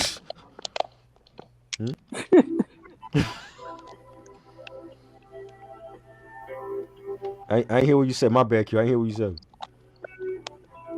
No, I'm saying Drake and Andre 3000 did a song together on the Take Care Right, album. right. On the Take Care album. Yeah, And he did shit with Rick Ross. Like I ain't never hear him with Kendrick. no, I haven't Bitch either. don't care my vibe. No, he's not on that. On the remix? He's not on the regular joint. And I thought the remix had Jay-Z on there. Yeah, it did. I don't remember him on that. Zion, you making shit up now, boy. What's wrong with you? Is there another remix of that song that I don't know about? Bitch don't care about I don't unless he's doing the background No, I vocals. don't think He so. ain't got no verse on no bitch don't kill my vibe joint. Nah. Trust me, I would have been the first to hear about it. Yeah, I would have heard that. I was on that song like a white on rice when that shit came out. Boy. Y'all couldn't tell me shit about Kendrick about 2012, 2013, man. Where's the? You said he got the link. Is that some shit somebody made up on YouTube and then just spliced they voice? He ain't on that album, bro. What you talking about? Anybody could do that. They could take his vocals and put it on a song and be like, oh, well, he did shit with Teddy Pendergrass. Yo, y'all funny. SWV and Escape. Well, who y'all think winning that matchup? Ooh, jeez. I'm gonna go SWV all day. You got SWV? Yeah. escape. Go with escape, man. You know what I've been meaning to ask y'all? Try and Red. Yeah. Who do y'all like more? TLC or Salt and Pepper? Oh man. Interesting. TLC. Probably, I don't know because I've seen TLC in concert, but I've never seen Salt and Pepper in concert. But I love Salt and Pepper more because at that time it was very few females in rap doing it, and they were real positive, and they didn't have to take off their clothes and like TLC remind me of them because of like they believed in like talking about sex and doing it safely and a lot of the women's issues they talked about like Salt and Pepper. That's a good one. That would be a good battle, like TLC against Salt and Pepper. Like Yeah, rest in peace that's to what I was Left thinking. Eye. Yeah. I wish Left Yeah. Eye was here for that, man. That would have been a great battle. Mm-hmm. I don't know. Damn. Yeah, I like Salt and that's a- Pepper albums more though. I like TLC. I like their albums up until Fan Mail. I didn't care for the 3D album. I just thought it was terrible. But Salt and Pepper albums were. I think they have the underrated discography. Like people only talk about their songs. You don't really hear people talk about Very Necessary or Black Magic or Assault with a Deadly Pepper. I think those are their best albums. yeah. Yo, BJ, I got a question for you. What do you think of SWV's Release Intention album? Ooh. You know what? I haven't heard it in a long time. Too many collabs.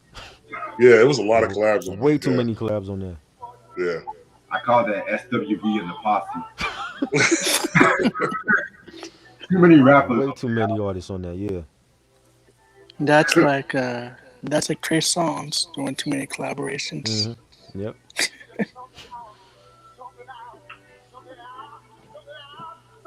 Yo, I miss when R&B singers used to just go off on the outro.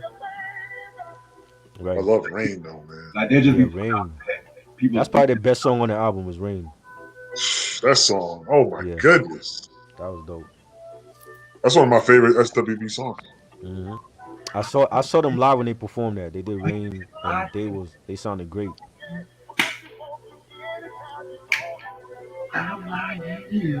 What's your favorite unreleased song? It could be by any artist.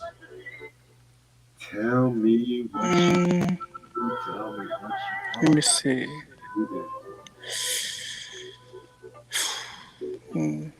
Maybe I'll go with probably unreleased Tupac song. Tupac. I forgot what it's called.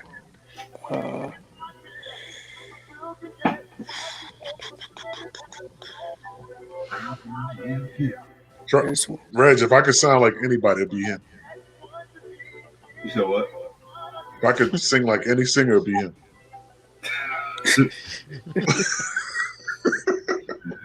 Wow. I'm gonna have to go with Tupac and Biggie's original version of "Running from the Police."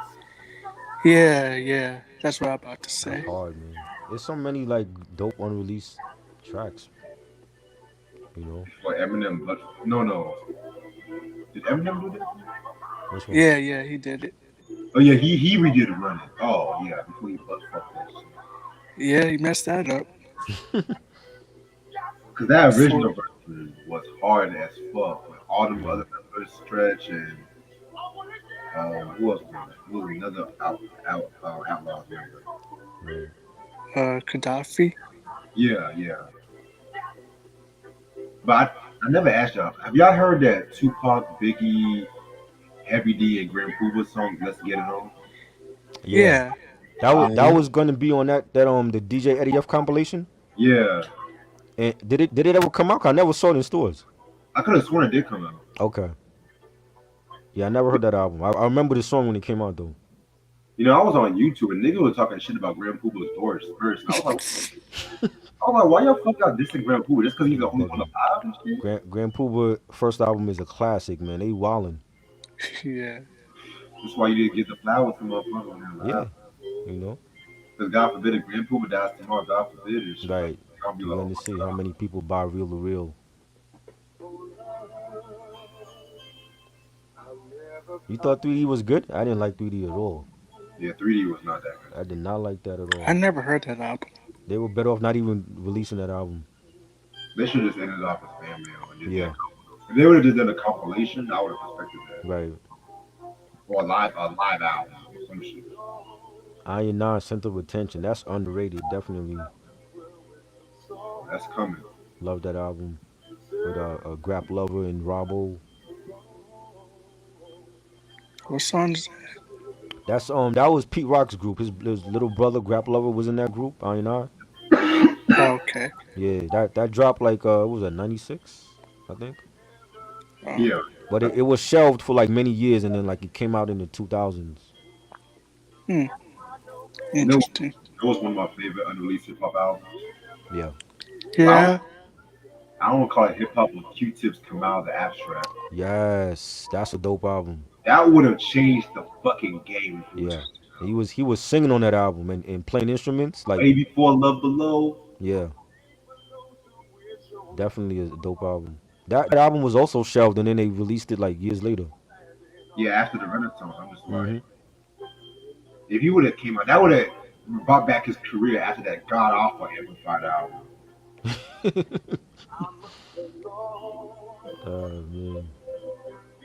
Man, Ronnie, they didn't really have beef. It was just a disagreement and shit because they both still have respect for one another. but she probably had beef with Bill Cosby. It wasn't beef. It was Oh, just shit, he had beef with everybody. Eddie Murphy. Love that song. Pryor just did. I mean, Cosby did like that Pryor was compared to him early in his career, and then like compared Right. to his cursing. It wasn't anything serious. Wow. Now Cosby and Eddie Murphy, yeah, that was beef. He had Baby Holly Selassie album pick. Yeah, that was the album cover on there. That's a tough cut, Reg, you playing. Oh yeah, it is. Never see heaven again? Yes. Yeah. Yes. Bro, I'm not gonna lie. I did not like when Freddie Gibbs redid this album cover. Yeah, I didn't care for that. I'm just What like, happened? because Freddie Gibbs, he had one album, he redid this cover. I'm just like, nah, you cannot redo this album cover. Oh yeah. Nah.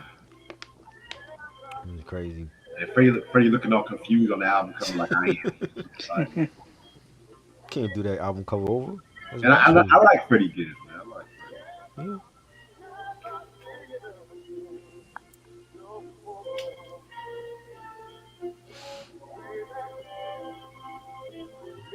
I always wonder how his career would have turned out if it wasn't for that accident. Well, he would have been big. He's a legend, definitely.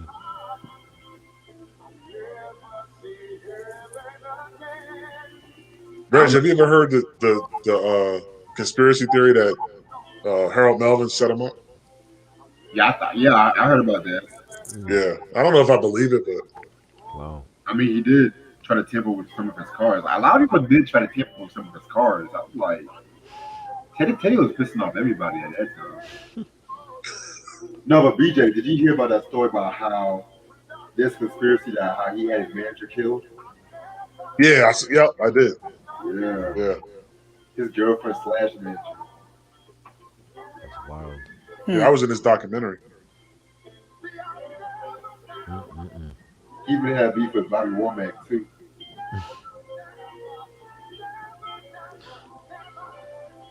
Sam doesn't like Harold Melvin.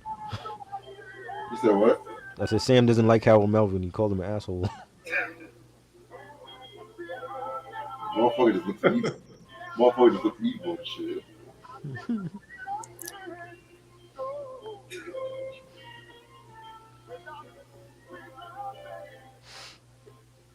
He sure is. I can't stand her long. What if he's still alive? Oh no, he died back in '97. Oh, he did? Okay. Yeah. You know what's crazy? There's no Wikipedia page of him. Like, literally.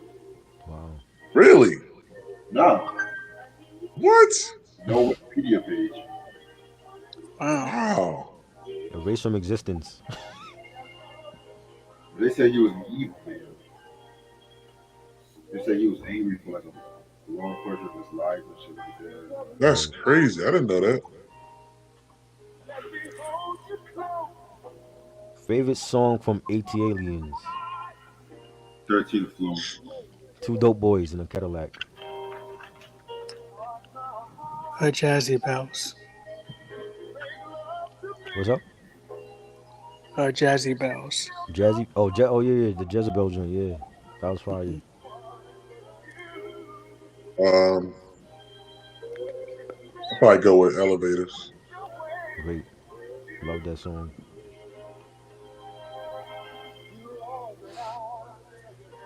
This joint is fire. Ooh. What's your thoughts on KRS One saying no MC could ever touch him? Mm, It's KRS One. He always says shit like that. So To be honest, man, he's like one of my favorite MCs, so I don't really care when he says shit like that. right. Next to Rakim, he's like my second. I mean, he got a right to say that. Yeah, You do. this is the same motherfucker that took down the whole crew and made a career based off that shit. Let's get him on the verses. He needs to be battling somebody though. Oh, maybe. It, it's like people are afraid to battle him. You know what I'm saying? Like it's like the challenge was thrown out there. LL never really answered him. I'm like, what is people afraid to battle KRS One?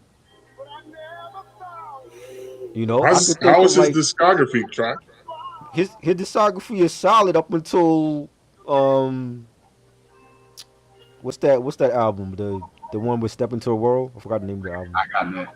I got next. After that, I tuned out to Reg loves Sneak Attack. I didn't care for that album, but he has a solid discography. You know what I'm saying? Everything he's done, including the self destruction stuff, and I mean, I can get like 10 MCs now that can battle KRS One. LL Cool J, Nas. You know what I'm saying? Rakim. You know what I'm saying? Like there's a couple of that could really give him a battle and probably beat him. What year did Sneak Attack come out?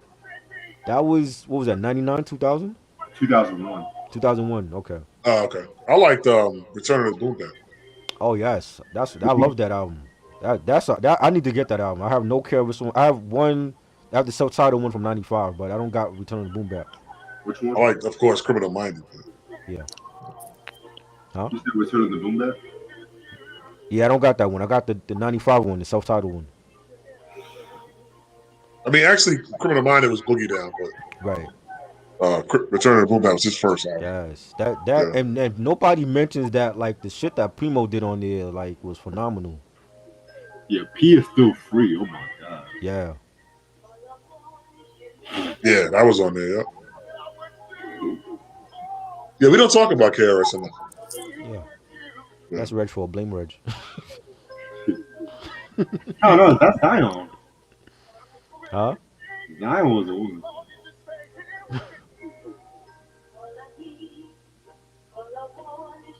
On a 20 YO and Discipline, do you think Janet would do fine without the interludes? I still think those albums wasn't great, but That's just me.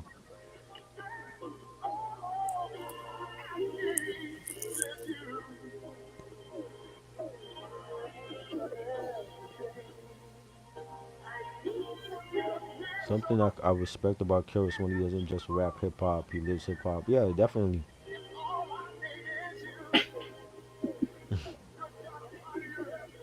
G Rap has a better discography than KRS. I agree. I feel like G Rap can give Curtis on the battle too, low key. Right.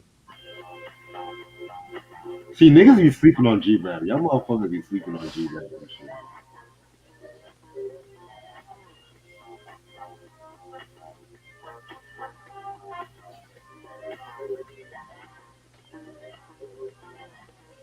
LL Cool J against KRS. Who's winning that? Ooh. You know what I'm saying? Mm, I mean, because even Mm. like, see, the thing with LL after the GOAT, I don't care for none of those albums. Now he had big hits off of some of those albums after the GOAT, but I don't. I think Karis One would beat him.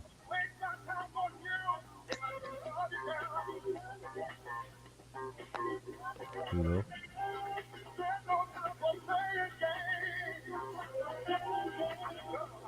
Do you like Cool G Rap, BJ? Yes, And then, absolutely. yes. Do you have any Cool G Rap in your collection? I don't have any, man. I never see No. his stuff, man. Yeah, it's out of print. Most of his stuff, Oh, okay, that's why. except for 456. That's still available. Oh, okay. Yeah.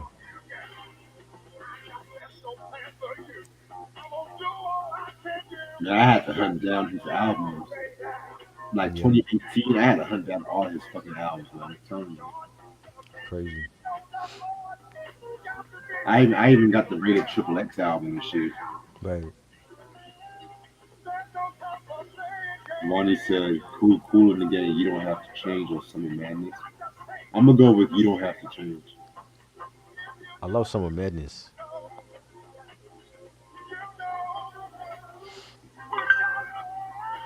I prefer the longer version of Summer Madness.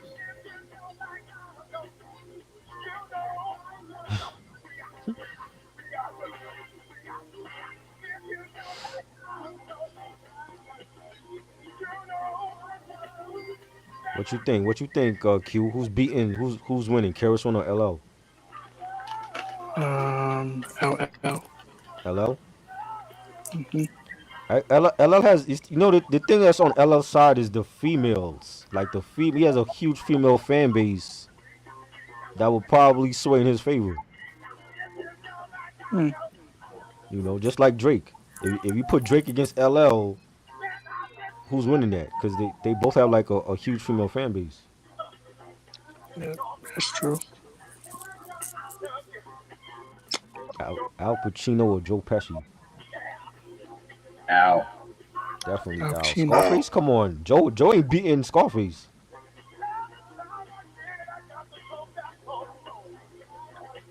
But Joe's good though, I ain't gonna lie. He's good. I just like more Al Pacino films, man. Taxi Driver and Serpico, Dog Day Afternoon, Scarface, Heat. He had too many classics.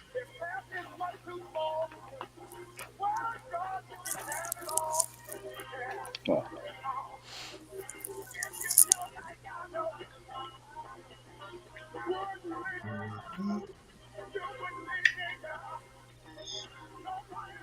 y'all know what role D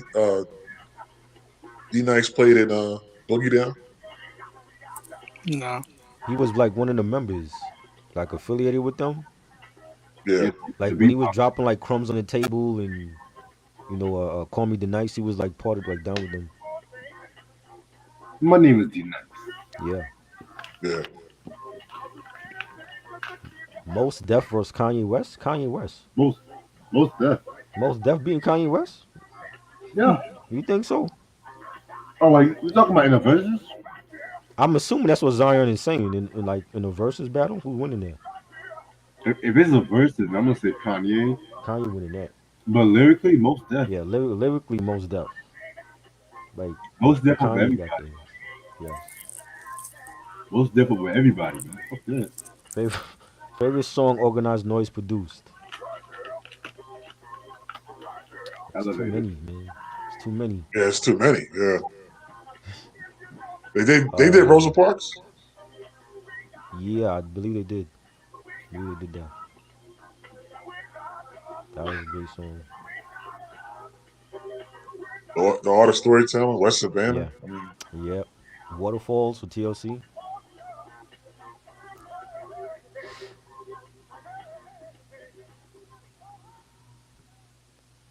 Kanye only had two great albums. I totally disagree. And you was here for that discography discussion, Zion. Oh yeah, he wasn't there. He wasn't there. Wait, were you there, Zion? I thought Zion was there. I totally disagree. I think his discography is solid.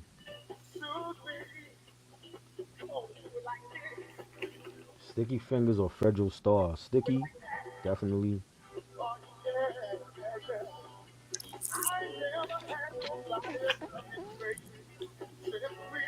Back the fuck up was next week. Yes. That was the anniversary was yesterday actually. Well, look at God. You know what I mean? That's a hip hop metal. I mean, that's a hip hop album. Metalhead can even get into. Yeah. I was just watching the Social Wars performance of Throw Your Guns, classic shit. Mhm.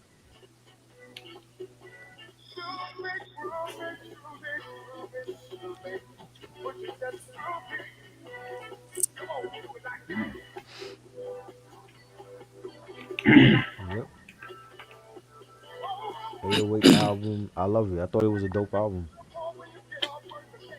Yes, definitely. What's wrong with 808? That was like if you listen to 808, that's like the early beginnings of like his sound with Yeezus on that album. I need to get that on vinyl. 808. Yeah, I love it. I thought it was a dope album.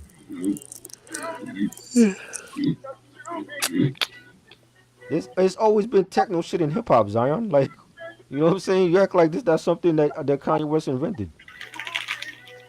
What do you think CNC Music Factory is? Like, they were part hip hop. They had techno shit in their music. what's your favorite song off this album? My favorite song is How Many Mics, Zealots. cause Oh, Lauren killed that joint, man. Favorite That's is Ooh La La. Fuji yeah, La Ola La. La is good too. Yeah, Yeah. you. When Wyclef through that shot at Jerry though, Yeah. you're still a frost prophet. Nipsey Hussle Reg, wrote it though. trivia question for you: what song did they sample for the Jackson 5 on this album? Ooh. Damn. I'm a guess. Family Business. Ready or not? Really? Yeah. Wow. I thought it was Delphonics. Well, the Jackson 5 did it on this album. Hmm. Oh, okay. Ready or not? Yeah, right. Yes. Get on there. I got a tricky question for you, BJ. What song was Tupac offended by off that album? Off which one? The score. Oh, good question. Let me look at the album. Yeah, hold on. Let me go back to it. What song you was offended by? Yeah. Offended by? Was it Zealots? Nah. It was What song you was offended by? Cowboys. Cowboys? There you go. Wow, I seen Sam say that too. I didn't know that. Yeah, Yeah. because Wyclef had this. It was either John or Wyclef. They said actors act hard or some shit like that. And Pac, he felt some kind of way about it. He dissed them on When We Ride With Our Enemies, if I'm Right. not mistaken. Yep. And Wyclef and Pac, they kind of had a connection with Jimmy Henchman. Yeah, so But he I called didn't out know. Lauryn Hill on that song because he was like something about bitch, this ain't no fucking movie. yeah, because Lauryn Hill was talking about the East Coast West Coast beef and how Tupac was like a bad example or some shit. I think Right. Falls or whatever, they were saying Pac was a bad example. Yeah. That's why it was unreleased.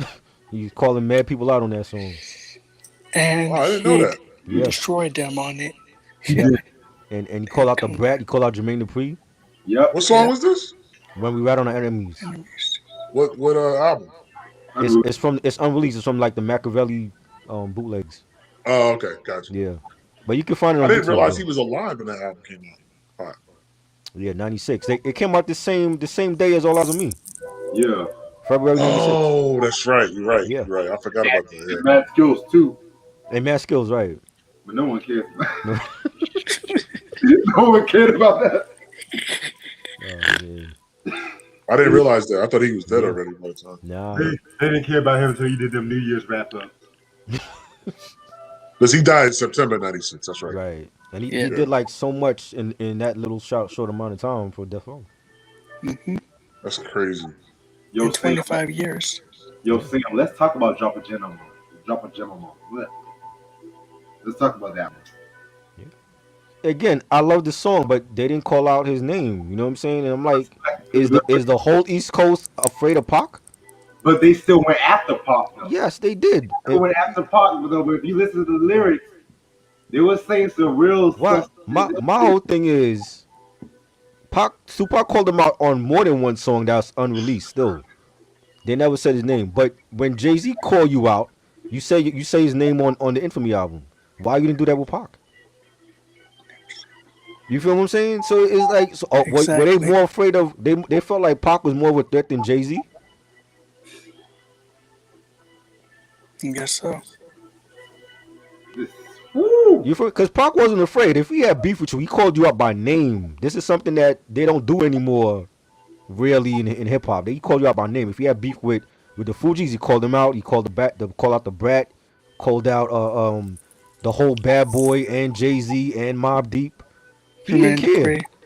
Yeah, Jermaine Dupri, everybody. He had beef with. He called you out. They don't do that anymore. They throw subliminals and you gotta like figure it out on Wikipedia. Right. You know what I mean? Right. I'm like, Right. call this dude name out. If you're making a song called Drop a Gem and it's about him, call his name out. That's how I feel. Well, let me see. Yo, Right. '96. A lot of albums dropped in '96. Yes, golden year for hip hop. Iron Wow. Man, The Score, All Eyes on Me, Machiavelli. Wild Cowboys. Busta Rhymes album came out. Yes, The Coming. So Real many albums. Hardcore, Il Nana. It was written, right? It was written right. It was written. Reasonable Doubt. Reasonable Doubt. Oh yeah. Beats, Rhymes, and Life. Yes. The AT Aliens, too. AT Aliens. Yep. Wow. Philadelphia Half-Life. A lot of Yeah, good albums. '96 was a pivotal year Definitely. in hip-hop. Yeah. Hey, I got trivia for y'all. hmm Did y'all know that Mobb Deep threw shots at Death Squad on Man Down? Again, they didn't call their name out, did they? They call songs out like Y'all They say crazy, so? man. actually he did call the Death Squad out on that song. Oh, you did? He said, I and gotta hear that screaming again. out loud for any squad that's death. Okay. Yeah. Hey, why they didn't do that with Pac? Call Pac name out, yo. You got beef with this dude. He calling you out by name. And they didn't do that. And There's a that's my couple of favorite feature. song. And the thing is, that's my favorite song on Hell on Earth. The Drop of Gem is my favorite joint on that album. And this is about Pac, and you don't call the nigga name out? Come on. You know? Who's the shook ones? Who was really the shook ones then? Because they sounded like they were shook. You know? Yeah. I'm just saying. I love Mobb Deep, but Oh, when it comes to Pac, you all got to call that nigga out by name because he was calling us out and he didn't care. That's what really started this whole coastal one to begin with. he called Keith Murray out in the long run too. Exactly. Yeah. You know what I'm saying? But yeah, that's Keith He's Murray like, though. do I snuff Keith Murray? Nigga snitched on himself. Yo, I snuffed Keith Murray outside. Oh my god. Yeah, he wasn't afraid to speak his mind. He didn't care. No, he said, no, you snuffed me in front of the cops. That bullshit. Because Keith Murray did whoop his ass in front of the cops. Oh, he did call Tupac out and in the long run. Oh, let's try it. Try. My bad. Yo, try. Yo. He did call Tupac out in the long run, though. Did he? He did. Yeah. Or what song? In the long run. Oh, in the long run, I gotta hear that again. Most Boys came out in '96 too. All right, try Yes, definitely. Legal Drug Money. Legal Drug Money. Yep, classic album. Ghetto Boys, The Resurrection. Yep. Yep. Yeah, a lot of classics, man. Zion said, but he was wearing white shades and shit. Yeah, yo, but you going by what the dude was wearing? I'm talking about his music. He could have been butt ass naked and still dropping classics. Who? You talking about Kanye, the 808s album?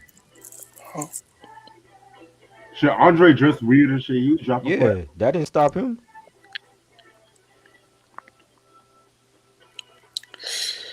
Luther had all that glitter. He was dropping classics.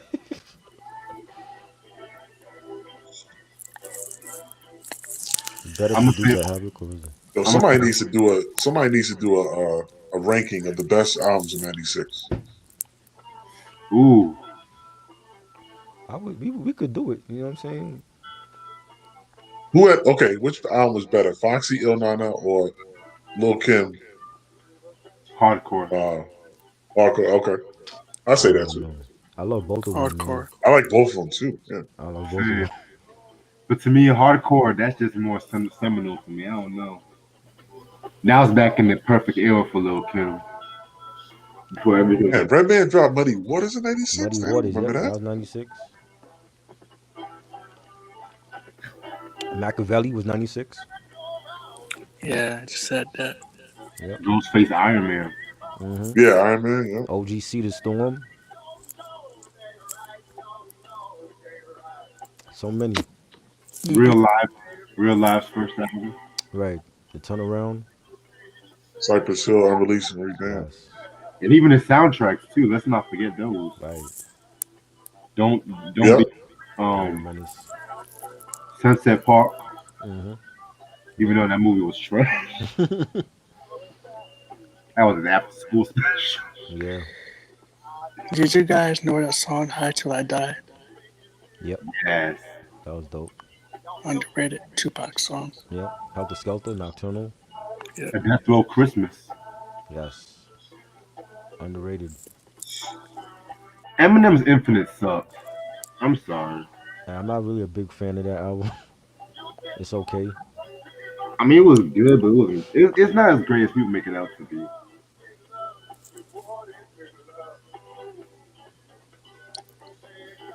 Havoc or RZA, better producer.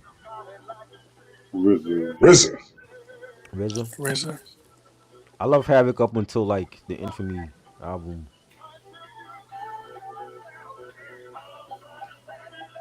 Reg, can you play some Heather Headley for Ray Sean? Who the fuck is Heather Headley? She's an R&B singer.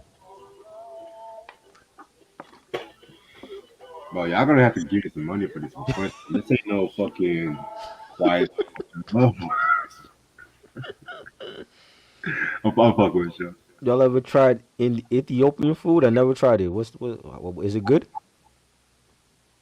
I don't think I tried Ethiopia.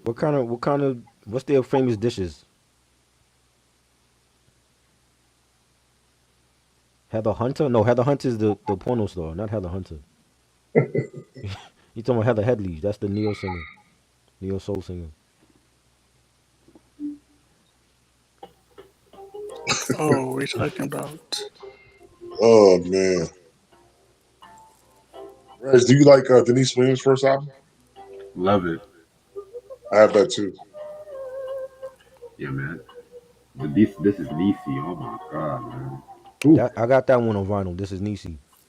Yeah, I got that too. I almost showed that. Yes, that joint is Yeah, fire. I forgot to show that. Who you like more? Try her or Minnie Riperton? I know more Denise Williams songs because you know like in growing up in the '80s and she had like that big hit from Footloose or whatever. So Oh, okay. Let's hear it for the boys. Yeah, that joint. Let's hear it for the boys, and that was so cheesy back then. But I mean, just like hearing like her songs being played more in the household. Like I know more of her stuff. But Minnie Riperton, I know her stuff because like a lot of the rappers sample her stuff. Gotcha. Yeah. You know.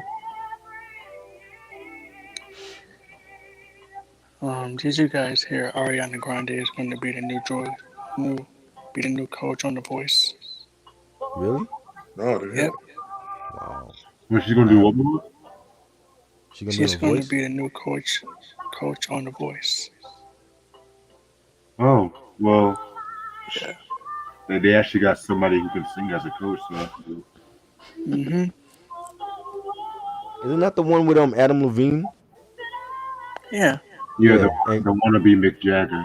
oh Lord, stop that. That is not true. The wannabe Mick Jagger is Harry Styles. Oh well, I can't even argue with you on that. Oh, BJ, I gotta show you something. Hold You on. don't think she can sing? I love Ariana. And me too. She's a great singer. I'm You don't have surprised. you have any Ariana albums Q? No, Unfortunately, no, I don't. no. I like the Sweetener album. That's like one of her best albums. Yeah, it's a great album. You know, Pharrell did like the majority of the production on there. I need some Madonna. Yes, Madonna. I love Madonna, man. Madonna. That is a Legend. queen. Oh Michael man, again. Oh, wow. Forever Michael. Yes, sir. Yeah, The best Motown Michael. I have Music and Me. You That, have Ben, Reg?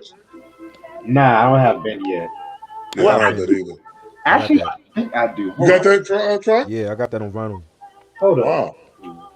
Do I got Ben? I would Ben. like to see I Try's vinyl you cover. ever seen the film with the mouse? Yeah, Yo, that shit is cringe, yo. it's crazy. That shit was. I remember watching that as a little kid. I'm like this dude's really crying over a mouse. I felt bad. Like the mouse got all burnt up and shit. But Oh, poor Shit. mouse. Shit. yeah, Made me think about watching Tom and Jerry. that's stupid. Reg, do you have? That's the only Michael album you have as a kid. I got the Got to Be There album. Oh, you got that one? That's the one I want. Really? Oh wow. Yeah. So you like the Forever Michael one better? Yeah, to me that was like the precursor to what was to come, in my opinion, because Oh, okay. around that time he was trying to fight for control of Motown and stuff like that. So we Right. all know what happened with that. Yeah. That's like Death Row capitalizing off of Tupac, or at least know those albums. Is that the one where Michael has like that hat on his head? No, that's you got That's, to be there. Yeah, Yeah, yeah. I got that one too on vinyl. that's the one I want. Okay. Yeah, I Yeah. know those are super out of print. That's his first album. His first That's his solo first album. album. His first solo album. Yeah. Right. I heard that album. Sharon Stone or Michelle Pfeiffer? What we talking about? Like who's sexy or who has better movies? It ain't Sharon Stone. Oh, I see why I see why Reg is saying that. say what? Oh, okay. Forever Michael was the last album before Off the Wall. Yeah. That's why. Okay. It was 4 years before he recorded Off the Wall. Wow. Wow. Right. So that's why he's saying it's a precursor to what's to come. Okay. Exactly. Yeah, because before Off the Wall we had the self-titled Jacksons, and then the Destiny album. I'll even throw in the Wiz soundtrack too. Okay. Mm-hmm. Hmm. So Try, you have everything except for Music and Me and Forever Michael. You don't, Music and Me, is that a solo Michael or that's a Jackson 5 album? that's solo. Yeah, no, yeah, I don't have, yeah, those two and Off the Wall I don't have. You don't have Off the Wall on vinyl? Nah, Wow, I could have never, sent you I that. had Off the Wall on, when the special edition came out with like the bonus track, I had that on bootleg, but I never bought the retail version. Gotcha. Okay. And like my introduction to Michael as a kid was Thriller, so that was like Off the Wall came like after.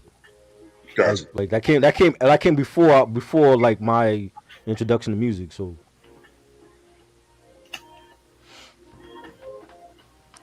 Yeah, man. Love it. April Fools, everybody. Yeah. It's pretty Y'all, dope. y'all some music encyclopedias, man. Oh, here's a question for you, Reg. What's Jermaine Jackson's best solo album? To me, I'm gonna have to go with Let's Get Serious. Yeah, I agree. That's like the only. It damn sure ain't died about it. Fuck.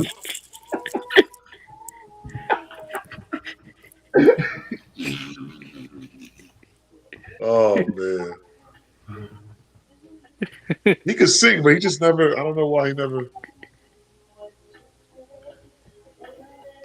Cause he let Motown take over his career and shit. That's the thing. Yeah, And then he tried to capitalize off of Michael's success. He knew that was not working and shit. So Wearing his road, wearing his what song is that, wardrobe. Reg? You playing right now? Madonna's Take a Bow. Okay.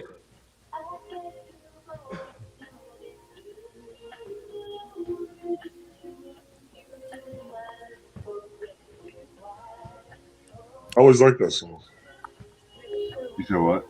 I always like that song. Yeah, man. What album is that on? Bedtime Stories. Bedtime Stories. Okay. Her best album. Really? Yes. I don't care what no one says. I think that's the one Babyface produced. Yes. Need I say more? Mhm. To me, that album and Erotica, those are my albums. And shit. Oh, BJ, did I ever show you the sex book I got? No. Oh shit, hold on. I actually had to pay a lot of shit. BJ got me crate digging now. I gotta show him some things. See, this is the Ben album. And you got the one with the rat on the cover too. That's the Yeah, rare one right there. yeah. The Ben album. Oh, you still got it Oh, sealed, man. Yeah. No, it's open. It's just got the seal is still on it though. Oh, okay, gotcha. And this is the Got to Be There. This joint. Yep, that's it. And Oh, look at Reg. The oh Jackson my 5 God. joint. Yep. And Moving Violation. Oh, boo, that's a good one. Yeah. Yeah. You got some Those are heat, like bro. the Michael ones before like Off the Wall I got. Yeah, yeah. How often do you listen to them? Shit, I ain't played these in a couple of years, yo. Cause a lot of them I don't like. I got vinyl that I haven't played yet. Even like this, some of the newer stuff that I just have there, just sitting there. But like I know the albums, but I haven't like really. It's too much work to just like put on the record player and play it. So I got to be in the mood to do that. You know what I mean? Yeah, I feel you. Yeah. Hey, yo, try. Yeah. I'll show Wait you a minute. the sex book. I need that. Is that That's Madonna's? that's the Madonna said. Yeah. We did a review Wow. on that last year. The sex book. Now we never reviewed the sex book yet. Well, we did the erotica, and then Reg showed the book, and well, we talked a little bit about the book when we did that book review. Yeah, Did you have the book at that time? At that point? yeah. Yeah. You know, I'm gonna leave this on display. Fuck that. Yo, when I went Wait on a minute. eBay to price that. That shit was like $400. Like the new copy, $400, and the used copy is even worse because you don't know what the hell they did with that copy. Like, I got this for 150, man. With Crazy, the promo copy. Man. crazy. Wait a minute, Reg. Did you just show Tammy Terrell's only solo album? Yes, I did. Wait a minute. You got to show that again. I'm trying to, but this fucking camera's acting like a butthole right now, man. I've never seen that album in person. Yeah, that's what I was trying to. I'm trying to show you some Motown shit I got right quick. Give me 1 second. Wow. Try. You know how rare that is? Yeah, Yeah, definitely. Where did you Wow. find that? on my vinyl store. Oh, wow. Yeah, man. I've never even heard that album. Yeah, it's beautiful as fuck, man. I got to listen to that. That's Slime Family Stone. Wow. I don't got that one. I got the slide with the American flag on it. I forgot the name of that joint. Are Not Life. There's a Classic. lot going on. That one. And there's another one I got from Slide.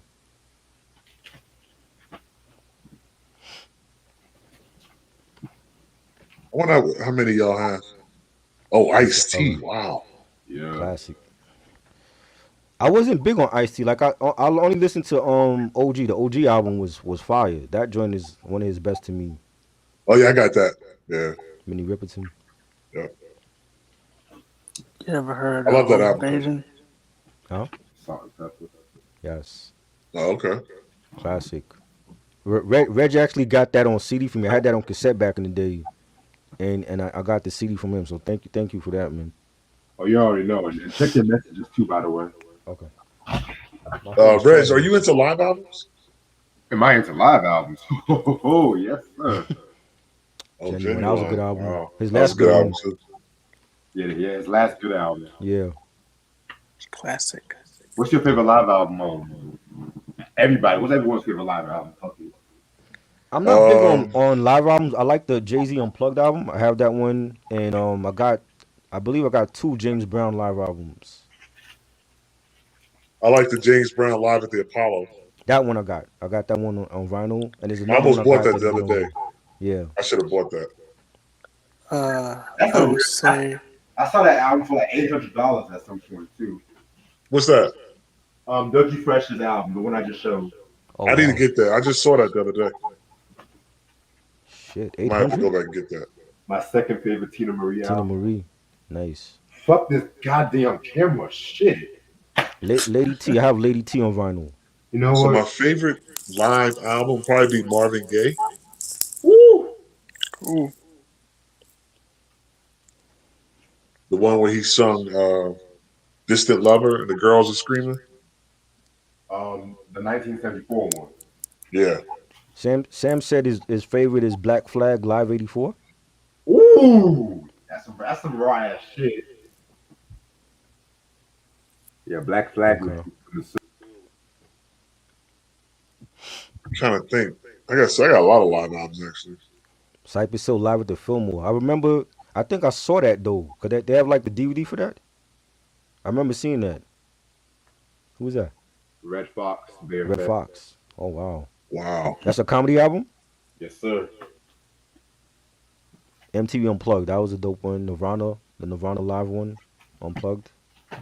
yeah, that was I classic. gotta show this to Try. This is the Firm album. Oh, you got Oh, the Firm wow. album on vinyl? Yeah, I showed it to you. Without the album cover? This is the promo copy. Oh wow. That one would be worth some money. Yeah.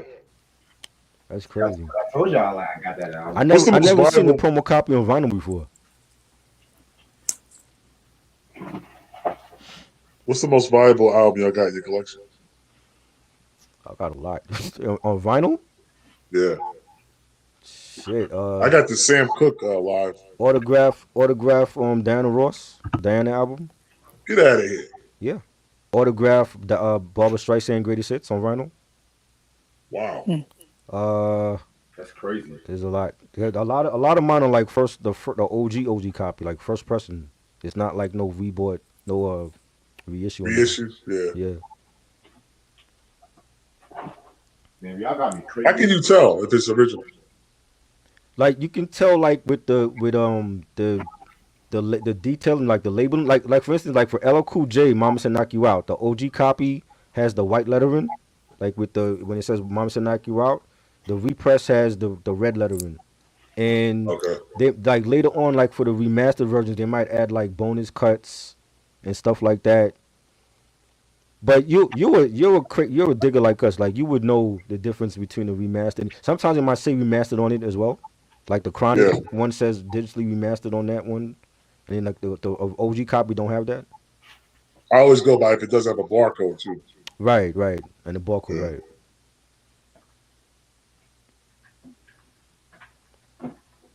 You know, and This one doesn't have a barcode. Wikipedia helps too. Like if you want to look up an album, you can look at the track listing and see if they like the OG from the remastered.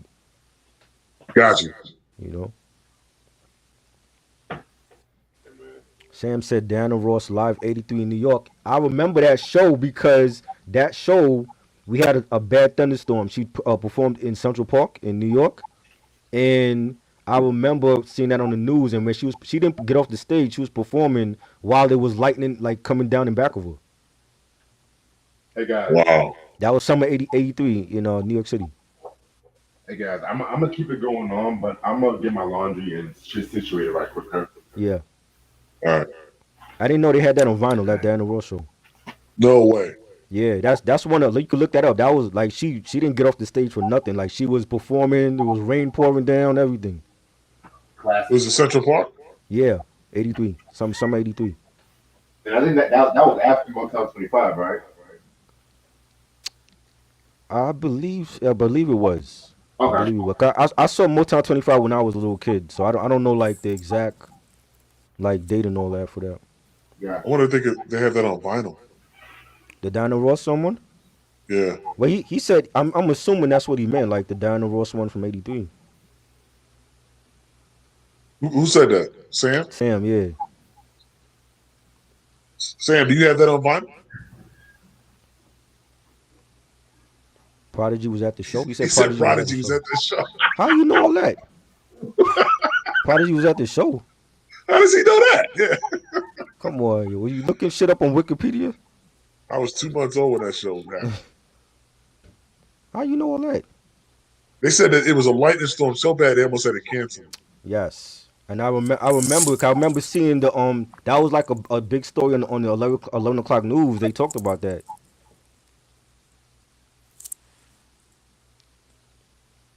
How old were you then, I Try? was like um I was 5 when that show happened. You remember that show though? At Yeah. 5? Because my Wow. grandparents my grandparents was big on soul music, and I remember watching the 11 o'clock news, and they showed when they had cameras out there. They showed when she was performing. I think she had on a red dress, and there was like lightning coming down the back of her while she was performing there. I can't. I gotta find footage of the show. Yeah, they gotta have footage of that show. That's crazy. I would love to get the vinyl version. Yeah, and she said Yeah. I'm staying, and she stayed, and she was like she was pouring rain, everything. She was soaking wet. I was the same year at Motown 25. Right, that's what Reg Yeah. said, but I don't remember the date for that. I remember seeing that show on TV, but I don't remember the date when that came on. That was like the big show when Michael did the moonwalk on national Yeah. TV and shit. Yeah, I Yeah. remember that. My mom actually taped that on VC on when we had the VHS tapes, the VCR. She taped that shit, and I used to just watch it over and over. Okay, I just looked it up. They don't have a live. That Okay, show wasn't recorded. it wasn't recorded. The one in New York. Yeah. Yeah, probably because of So the how punishment. does you know that Prodigy? You said Prodigy met Diana Ross. Was that in the book? Maybe that Must was have in been in his, a his book or something. yeah, that Yeah. must have been in his book because I didn't know Prodigy back then. So I'm laughing at Ray Charles' comment. I love erotica. That was a good album.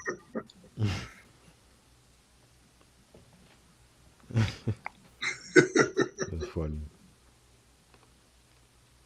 I did not know about that Diana Ross show. I'm gonna have to look that Yeah, up. That's incredible. yeah. I remember that shit. And cause they don't. I mean, the artist would have like left the stage, and she said, "I'm staying. I ain't. They know the rainstorm gonna get me out of here." They said it was 450,000 people there. Yeah, and nobody left. They had their umbrellas, and everybody was stayed for that show. Wow.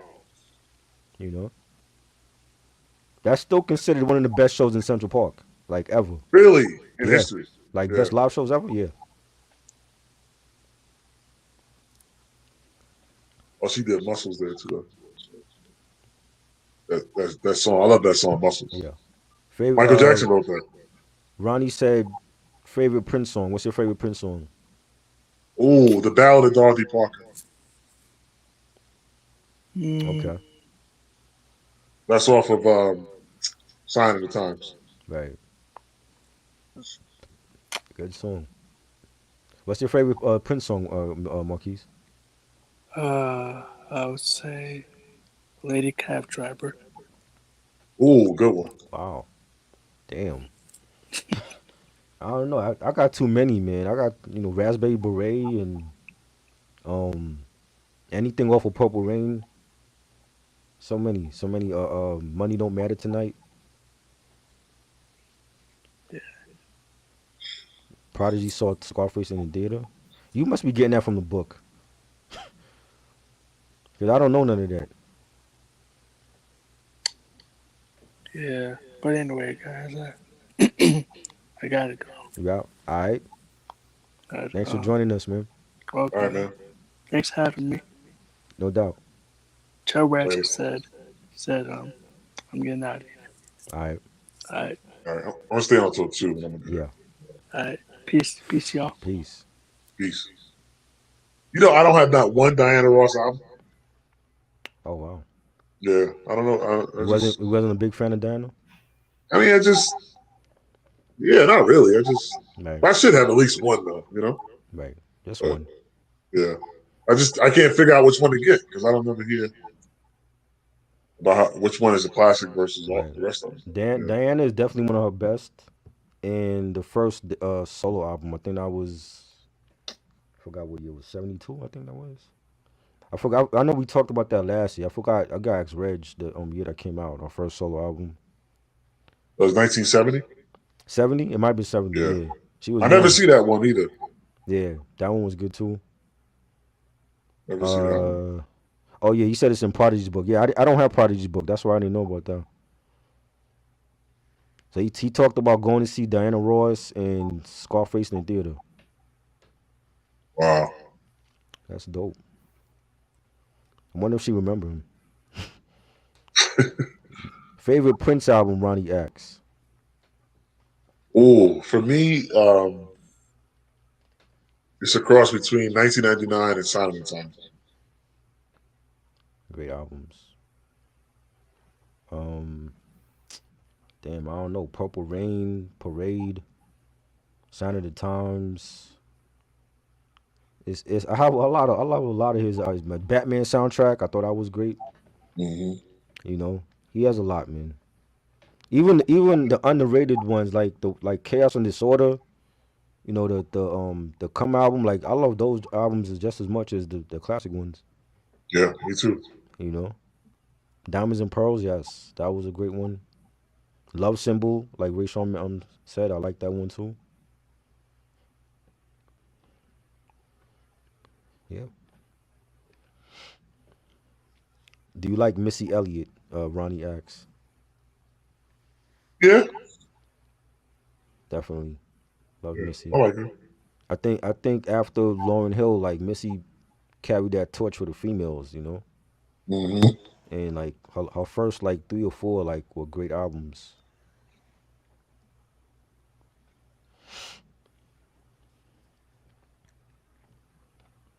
Yeah. So I know you said like you wanted to get more like hip hop on vinyl. Like what albums are you looking for to get on vinyl? I want to start in the '80s and work my way up. Right. That's why I got Slick Rick, Yeah. Public Enemy. Right. Um, the next one I need to get is Tribe. I need to get Tribes to Stagger Yeah. and De La Soul. I can't find any De La Soul. Yeah. They stuff is hard to get too, especially on vinyl. Yeah, it's hard. Yeah. You know. Um. Favorite character from Paid in Full? Uh, Probably Wood Harris character. Yeah, I know. Even though he got shot. Yeah, it's probably mine too. Yeah, I like Cameron's character too. Cameron character was dope. Yeah. Do you like I love Jodeci? Jodeci. I love Yes, Jodeci. We get their first definitely. album on vinyl. They need a verses. We need to have a verses for Jodeci, man. Hmm. You know, definitely. Do you like Heather B? Yeah. Yeah, she's dope. Underrated. Underrated. Yeah. Hmm.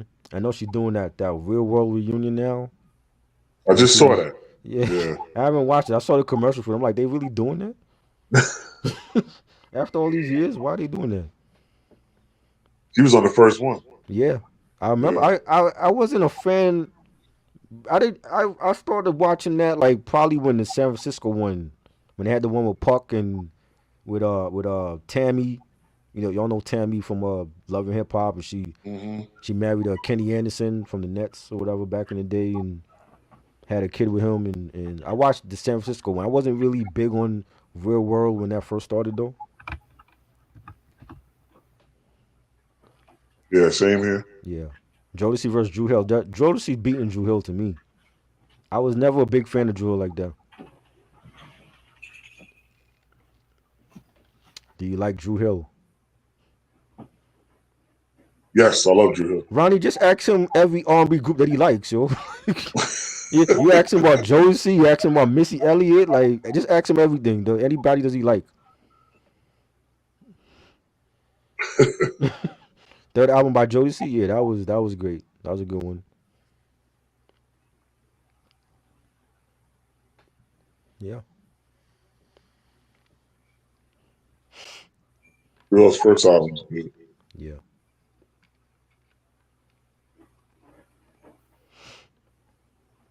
All right, I'm back. yeah, yeah. Ronnie, not Ronnie. Q had to leave. Oh, okay, cool. Yeah, I'll stay on for a couple more minutes and shit. Oh man, don't ask me that. Donnie Hathaway or Sam Cooke?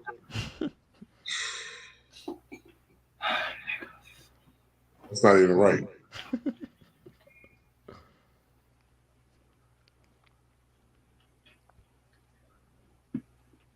Hmm.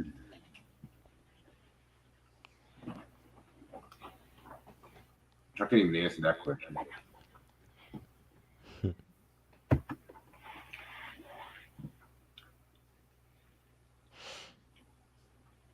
I do feel like Stevie Wonder stole a little bit from Donnie.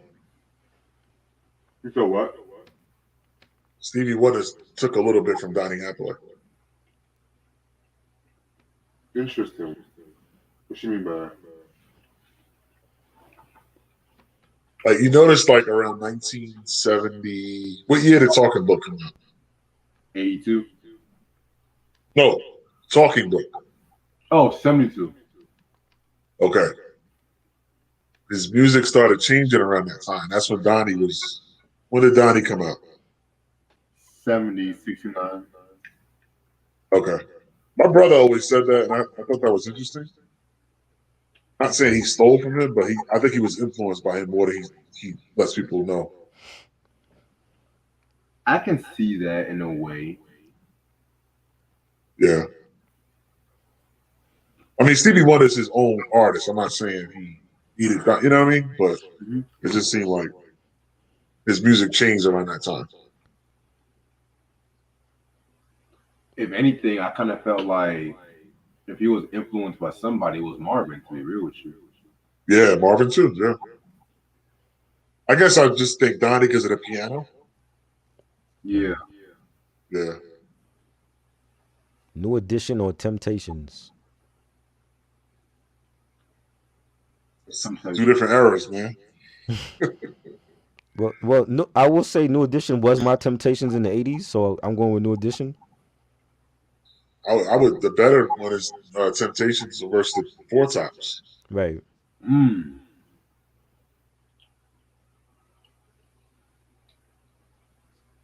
Yeah, I don't mind me. I'm eating dinner right now, so. Brownsville or Queensbridge? Queensbridge, man. Which one is worse? I think he's talking about like who had the better MCs. The Queensbridge Oh, definitely. okay. I'm about to say which one was worse? They all gentrified now. Queensbridge and Brownsville is gentrified now. You know what I'm saying? Oh, I'm thinking Yeah. of Fort Greene. That's why. Right. Fort Greene. They Yeah. those hoods are like all gentrified now and shit. So you know what I mean? It's totally different now than how it was in the '90s.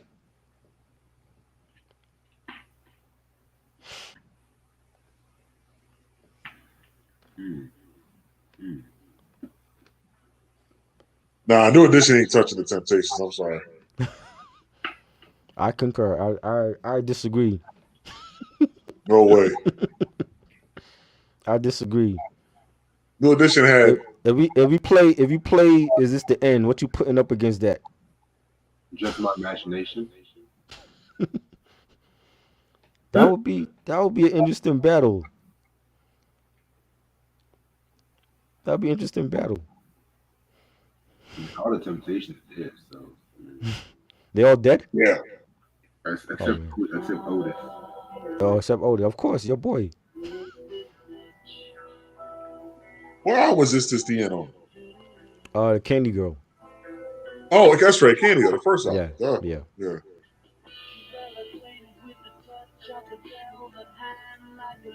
I need to get That that on vinyl. I don't have that on vinyl. New Edition. I don't have that album. I have all of their stuff on vinyl except for the only ones I got on CD is Home Again. You got All for Love?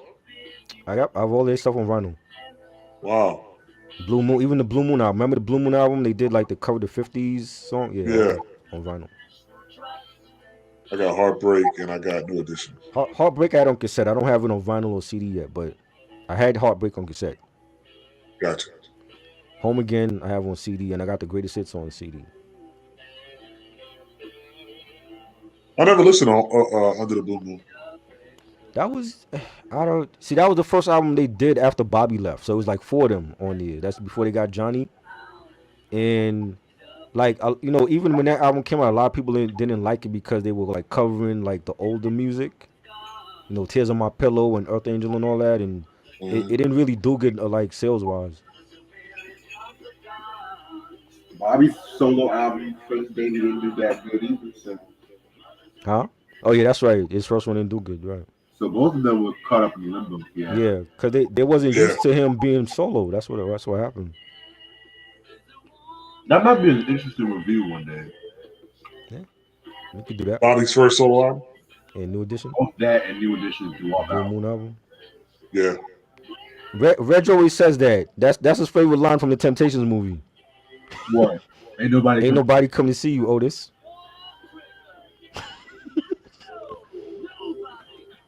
The New Edition ain't got nobody like David Ruffin and nobody like Eddie Kendricks. I disagree. Ralph Tresvant was a great leader. Ralph can't take that. I'm making a case for New Edition, goddammit. He ain't touching Eddie Kendricks. I'm sorry. Ain't too many people with a falsetto like Eddie, except for the guy from Stylistic. Bobby Brown was a great singer. Damn it, he could have competed with Eddie Kendricks and David Ruffin. Bobby Brown wasn't David Ruffin of New Edition. Right. Now y'all funny. Y'all being funny. Y'all being Ricky Bell, underrated. That's right, Ronnie. Tell him. Underrated singer. He was. I give you that. Yes. He definitely proved them wrong with BBD. No one talks about Ali Woodson. Right. He's one of the later Temptations and shit. Mm-hmm. Better MCs, New York or Cali? That's not good. Are we really going there? I already seen Hector say Cali, so you know who he's going for. Excuse me. Johnny Gill. Johnny Gill, one of the best singers all time. He didn't get his first album on vinyl. Yeah, I need that. Definitely. That's a classic. Got that, Reg? Which one? Johnny Gill's first album. You talking about the 1991 or his first album? Oh, I'm talking about the 1990. Oh yeah, you got it? Yeah. Oh, okay. Yeah, that's in my dad's collection. Nice. I gotta show y'all my dad's collection one day. So that's a great album. Your dad raised you on good music. That's why I fuck with you. Appreciate it, bro. Because there's not too many people your age right now that discuss the music you talk about. Johnny Gill killed Maxwell or D'Angelo? Can't nobody control my mind state. We already saw it. We already had this debate. Maxwell can beat D'Angelo. Hey. What if he can beat D'Angelo? Where was his ass at in the versus battle? I don't know. I'll wait. Scared. I don't know. I'll wait. I don't know what happened. Actually, it just proved my point. Now no one can beat D'Angelo. It just proved nobody showed up. So is everybody afraid of D'Angelo? It just proved my point. Nobody showed up. Lauryn Hill ain't show up. Raphael Sadiq ain't show up. Nobody showed up for him. You know what I'm saying? So what happened here? When y'all were looking at me like I was crazy or some shit, D'Angelo was like, so. I think Maxwell could beat him. Nah. Yes. Nah. Maxwell can take him. D'Angelo is the chosen one. What is he, LeBron James and Neo Soul now? He's a what? He's LeBron James and Neo Soul music? You ain't no damn LeBron James no Neo Soul. Niggas are Michael Jordan of Neo Soul, nigga. Atlanta or Philly, better MCs? Philly. Yeah, I'm gonna go with Philly. Philly soul or Motown soul? Damn, I can't pick. I can't pick. I can't pick. Nah. Motown.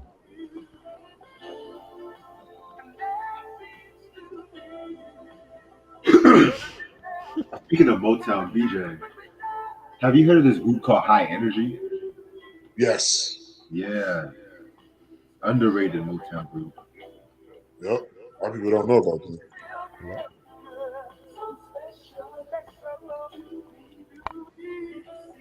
Trying to figure out how in the world Barry Gordy could manage all of them. He had to run a tight ship with all of those egos. Yeah, it's crazy. Yep. Even though he wasn't paying them, but that's not Right. story. That's how we kept them in line. You ain't getting paid, you gonna do what I say, or else you ain't getting no check. He probably had to like dangle a carrot in front of them, like, yo, do this album for me, and then you get paid. Mm-hmm. Favorite song by Barry White. Ooh. You make me feel so special, something like that. No, you turn my world upside down. That's the story.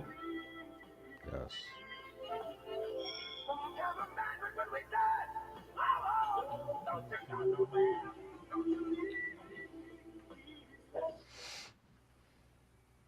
I'm gonna stay on for like 5 more minutes and shit, because I really gotta wake up in the morning.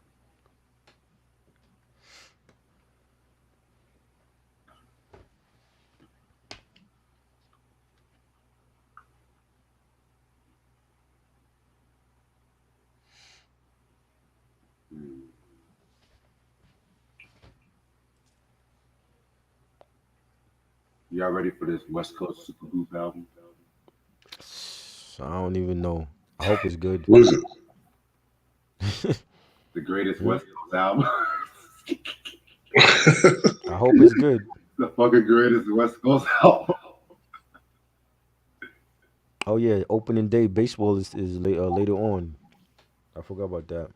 Oh yeah, I do too. You a baseball fan, BJ? Yeah, I'm a Mets fan. Oh, Mets, yes. Yeah. Who we playing? We got Atlanta. Forgot who we playing. Opening day. Yeah. It's I think it's Atlanta or Washington, one of those teams. I haven't looked at the schedule yet. I gotta check the schedule. Let me see. Hector, you a Dodgers fan? I know you from the West Coast. You probably a Dodgers fan.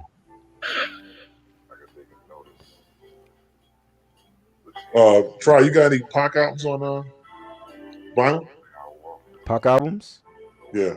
Nah. I only Pac albums I got is All Eyes on Me and Tupac and the Outlaws, and I got like the Loyal to the Game and the Better Days on CD. I don't got nothing on vinyl from him. Oh, okay. You know, but I love his So early stuff. Like I had Me Against the World on cassette, but I never bought it on CD yet. I never bought it on CD. And the other ones, Machiavelli had on cassette. I never bought that on CD. Most of the time when you listen to music, it's not on vinyl. It's both. See, because like after when CDs started to come in, that's when I switched. I started buying CDs and less cassette. Like I sold my cassette collection. So when I say like I used to have an album on cassette, it's because I don't have the cassette collection no more. And Gotcha. like I kept the vinyl and I just started buying CDs. So it's majority of the stuff I listen to is on CD, and then sometimes I'll go back to the vinyl. Gotcha. Yeah. I don't have my CDs no more. I lost all of them. Right. But vinyl is, huh? Most of my hip hop was on the CDs. Right. Yeah. And yeah, like when I started buying albums, it was on vinyl first, and then cassettes, and then CDs came later. Yeah. Yeah. See, I never bought vinyl because it wasn't in when I was coming up. Right. Okay. Yeah. Yeah, like it's making it's already have a huge comeback. You know, there's so many stores are selling vinyl at good prices now. So, oh Hector, you a Padres fan? Okay, go Padres. They got what's his name? What's the dude name? The shortstop and the third baseman. They Forgot play their the names right Diamondbacks. now. Huh? They play the Diamondbacks. Oh, the Mets. No, the Mets play the Nationals. Nationals. Yeah, we could beat Yeah. them. Yeah, Tatis Jr. and the third baseman. Forgot his name from Baltimore.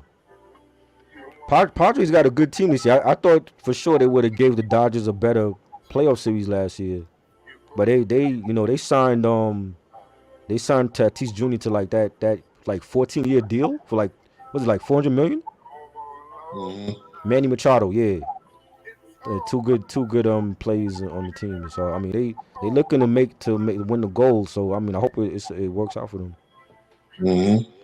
Playoffs coming up, yeah. NBA playoffs coming up soon. Carlito's Way or Goodfellas? Oh, Goodfellas. Goodfellas definitely. yeah, I'm gonna say Goodfellas. The Diamondbacks playing the Padres. Who's playing Arizona?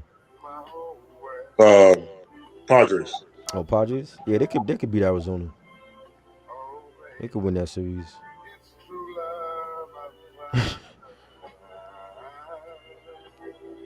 Better MCs, Jersey or Detroit? Jersey. Jersey.